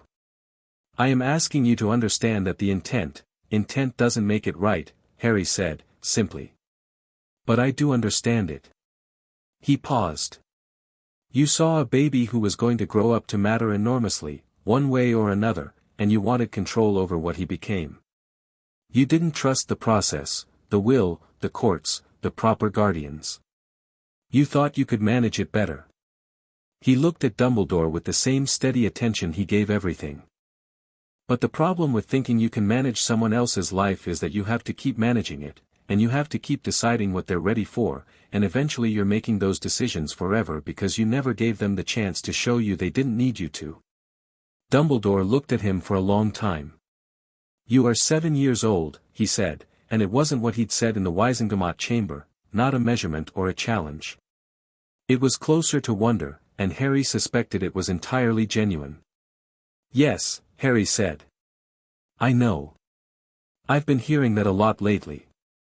Something shifted in Dumbledore's face, not a smile, but its neighbor, the expression that lives next door to genuine amusement. I imagine you have. He was quiet. Then, I will cooperate fully with Ms. Bones' investigation. With anything the DMLE needs. And I will make a formal statement to the Wisengamot acknowledging my role in the failure of Sirius Black's due process. He paused. Not because you're forcing me to. Because it's right. I know, Harry said. I think you know what's right most of the time.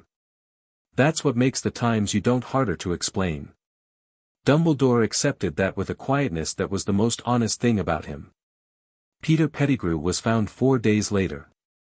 He was a rat, living in a household in Wiltshire, one of the properties connected to an old Death Eater network that Bones's team cross-referenced against the compass's northeast heading. He had been, for 3 years, the pet rat of a wizarding family's youngest child, a small grey rat called Scabbers who had been considered an usually old and hardy specimen by his owners. He was not particularly dignified about being caught. Bones sent the report to Harry at Gringotts with a cover note that consisted of 2 words, found him. Harry read it and handed it to Ragnarok and said, now. Ragnarok was already reaching for the flue. The formal emergency review of Sirius Black's case was accelerated to an emergency Wisengamot session 3 days later, by which point Peter Pettigrew had been taken into ministry custody, had confessed under Veritaserum to his role as secret keeper and his subsequent betrayal of the Potters, and had done a comprehensive job of destroying, in a single afternoon of medicated candor, every assumption that had supported Sirius Black's imprisonment. Harry attended the session. He didn't need to speak. The case was Bones's, and she made it with the clean, devastating precision of someone who has been furious about something for 3 weeks and has channeled that fury into preparation. She put every document on the record. She put Pettigrew's confession on the record. She put the sworn statement from James Potter's gatherings on the record, the one about the secret keeper change that the satchel had preserved for 6 years while its rightful owner sat in a ministry prison.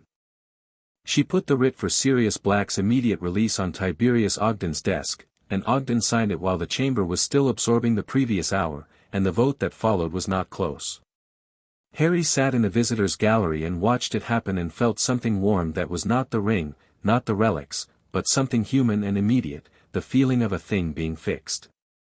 3 days after that, Sirius Black came to Gringotts. Harry had been in the consultation room when Sharpthorn knocked and said, with unusual formality, that there was a visitor at the public entrance, expected, but he wanted to give notice. Harry closed the lexicon. He stood up.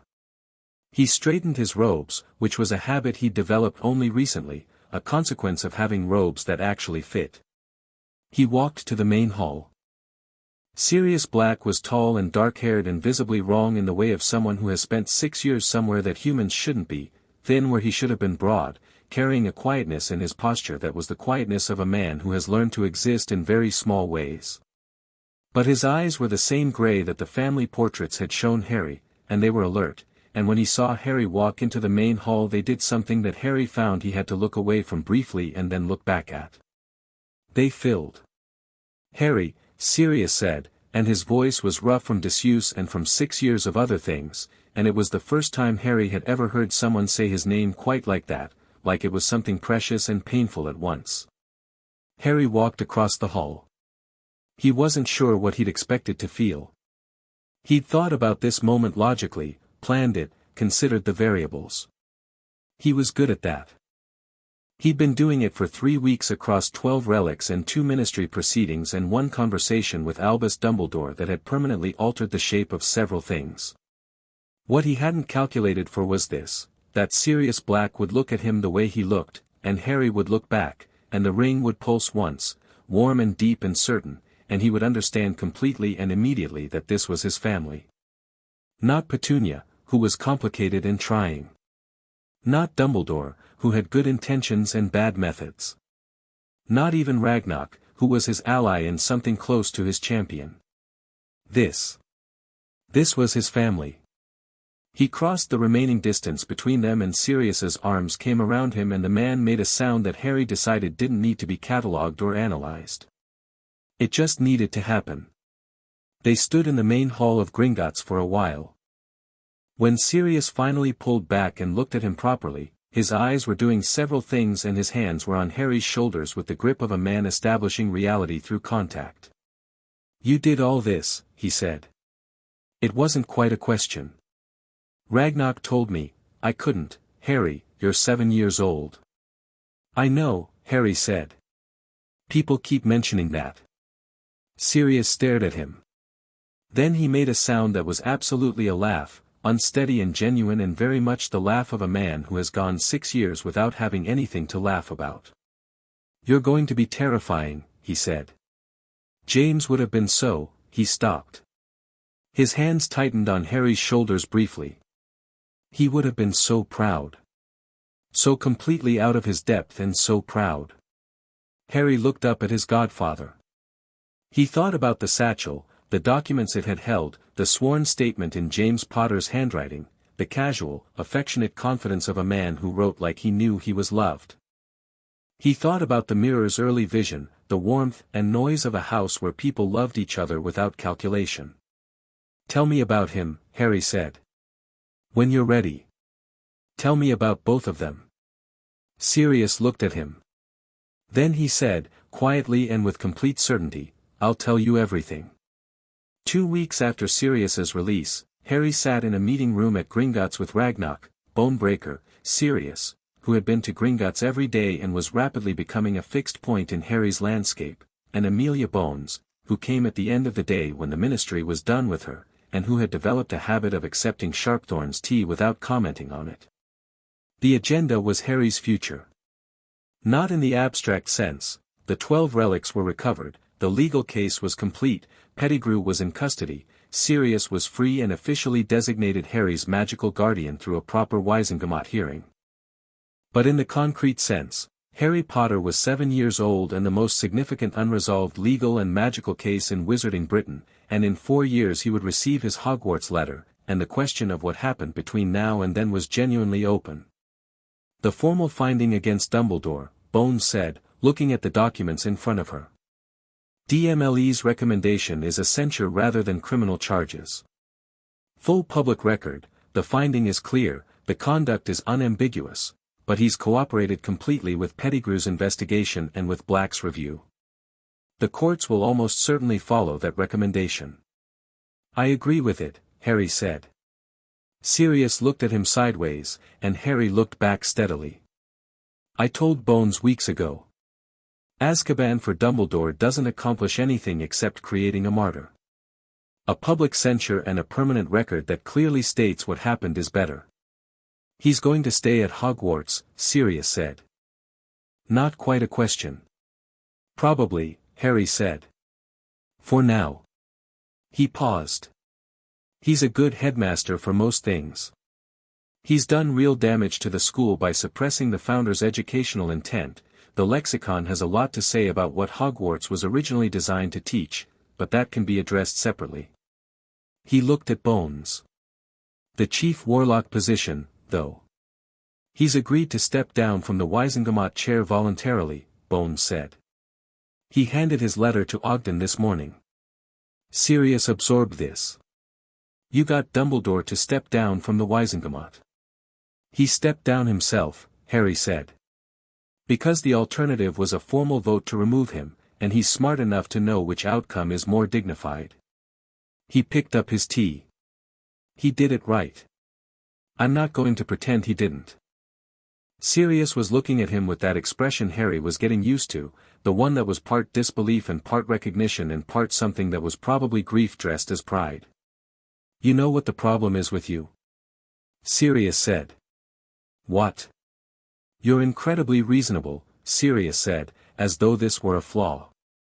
You're 7 and you're more reasonable than any adult I know, which is deeply inconvenient because it makes it very hard to be angry on your behalf, which is what I want to be. You can still be angry, Harry said. It doesn't feel as satisfying when you've already sorted everything out, Sirius said, and Harry genuinely laughed, which made Ragnarok make his almost smile expression and made Bones look at the ceiling briefly.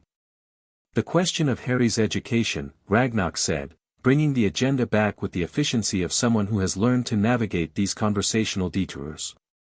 Hogwarts in 4 years, Harry said. Standard enrollment. I'll handle what I learn between now and then through the lexicon and through whatever Sirius can teach me. He looked at his godfather. You were an Auror. Trained.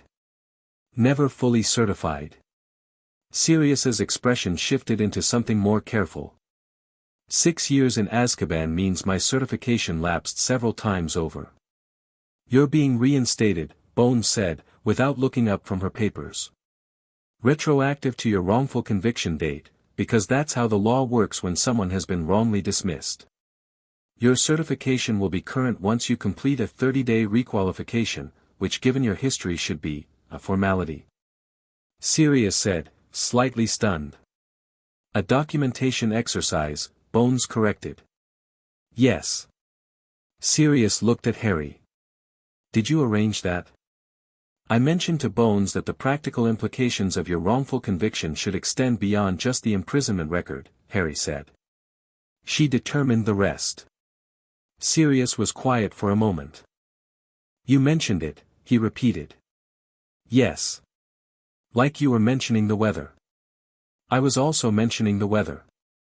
It's been very warm. I thought, Harry, Sirius said.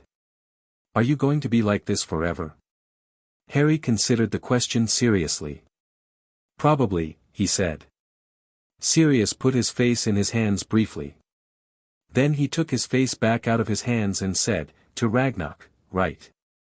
Education. You were saying. Ragnarok was definitely doing the almost smile. The lexicon, as Harry indicates, provides a comprehensive self-directed curriculum. Additionally, he produced a document from his stack. The Potter family seat at Potter Manor in Wiltshire has been fully restored from magical stasis. It is available as a permanent residence. The manor has its own library, training grounds, and, notably, a private ward system that makes it the most magically stable location in southern England outside of Hogwarts itself. Sirius looked at the document. Then at Harry. You have a manor. We have a manor, Harry said. Sirius stared at him for a long moment. Harry looked back, steady and certain, with the ring warm on his finger and 11 other points of warmth in the satchel at his feet and something in his chest that had been getting steadily louder for 5 weeks and was now, in this room, with these people, at a volume that felt exactly right. Okay, Sirius said. And his voice was thick with several things, and his eyes were doing the thing that Harry had decided not to analyze. Okay. He looked at the document. A manor. He said it like someone tasting new words. Our manor. Yes, Harry said. Bones put another document on the table. The formal designation of Sirius Orion Black as magical guardian of Harry James Potter Peverell, signed by the Wizengamot, witnessed by Gringotts, effective immediately. She pushed it toward Sirius. Sign here. Sirius signed it with the pen she offered and the hand of a man who is committing to something he has wanted for 6 years and thought he'd never have. Harry watched his godfather sign his name and thought about the golden owl that had led him down 4 streets in Little Whinging 3 weeks ago, the way it had turned back to check he was following, the patience of it. The certainty. He thought about 800 years of Potters, their faces unknown to him but their magic familiar, the harp with 12 strings, all of them now at pitch, playing the piece that had always been intended. He thought about tomorrow, and the lexicon's next pages, and a manor in Wiltshire where the wards would recognize him the way Hogwarts had recognized him, and a godfather who was going to spend the next 4 years teaching him things and also, Harry suspected, getting into trouble, because the information in the Potter vault suggested James Potter's best friend was constitutionally incapable of avoiding it. He was looking forward to all of it. In Scotland, in a castle above a loch, a headmaster sat in an office with an empty cabinet and a clear desk and began, for the first time in a long time, making decisions that were not about management or control but about education, about what a school was actually for. The process was uncomfortable and overdue and, in the end, something like relief.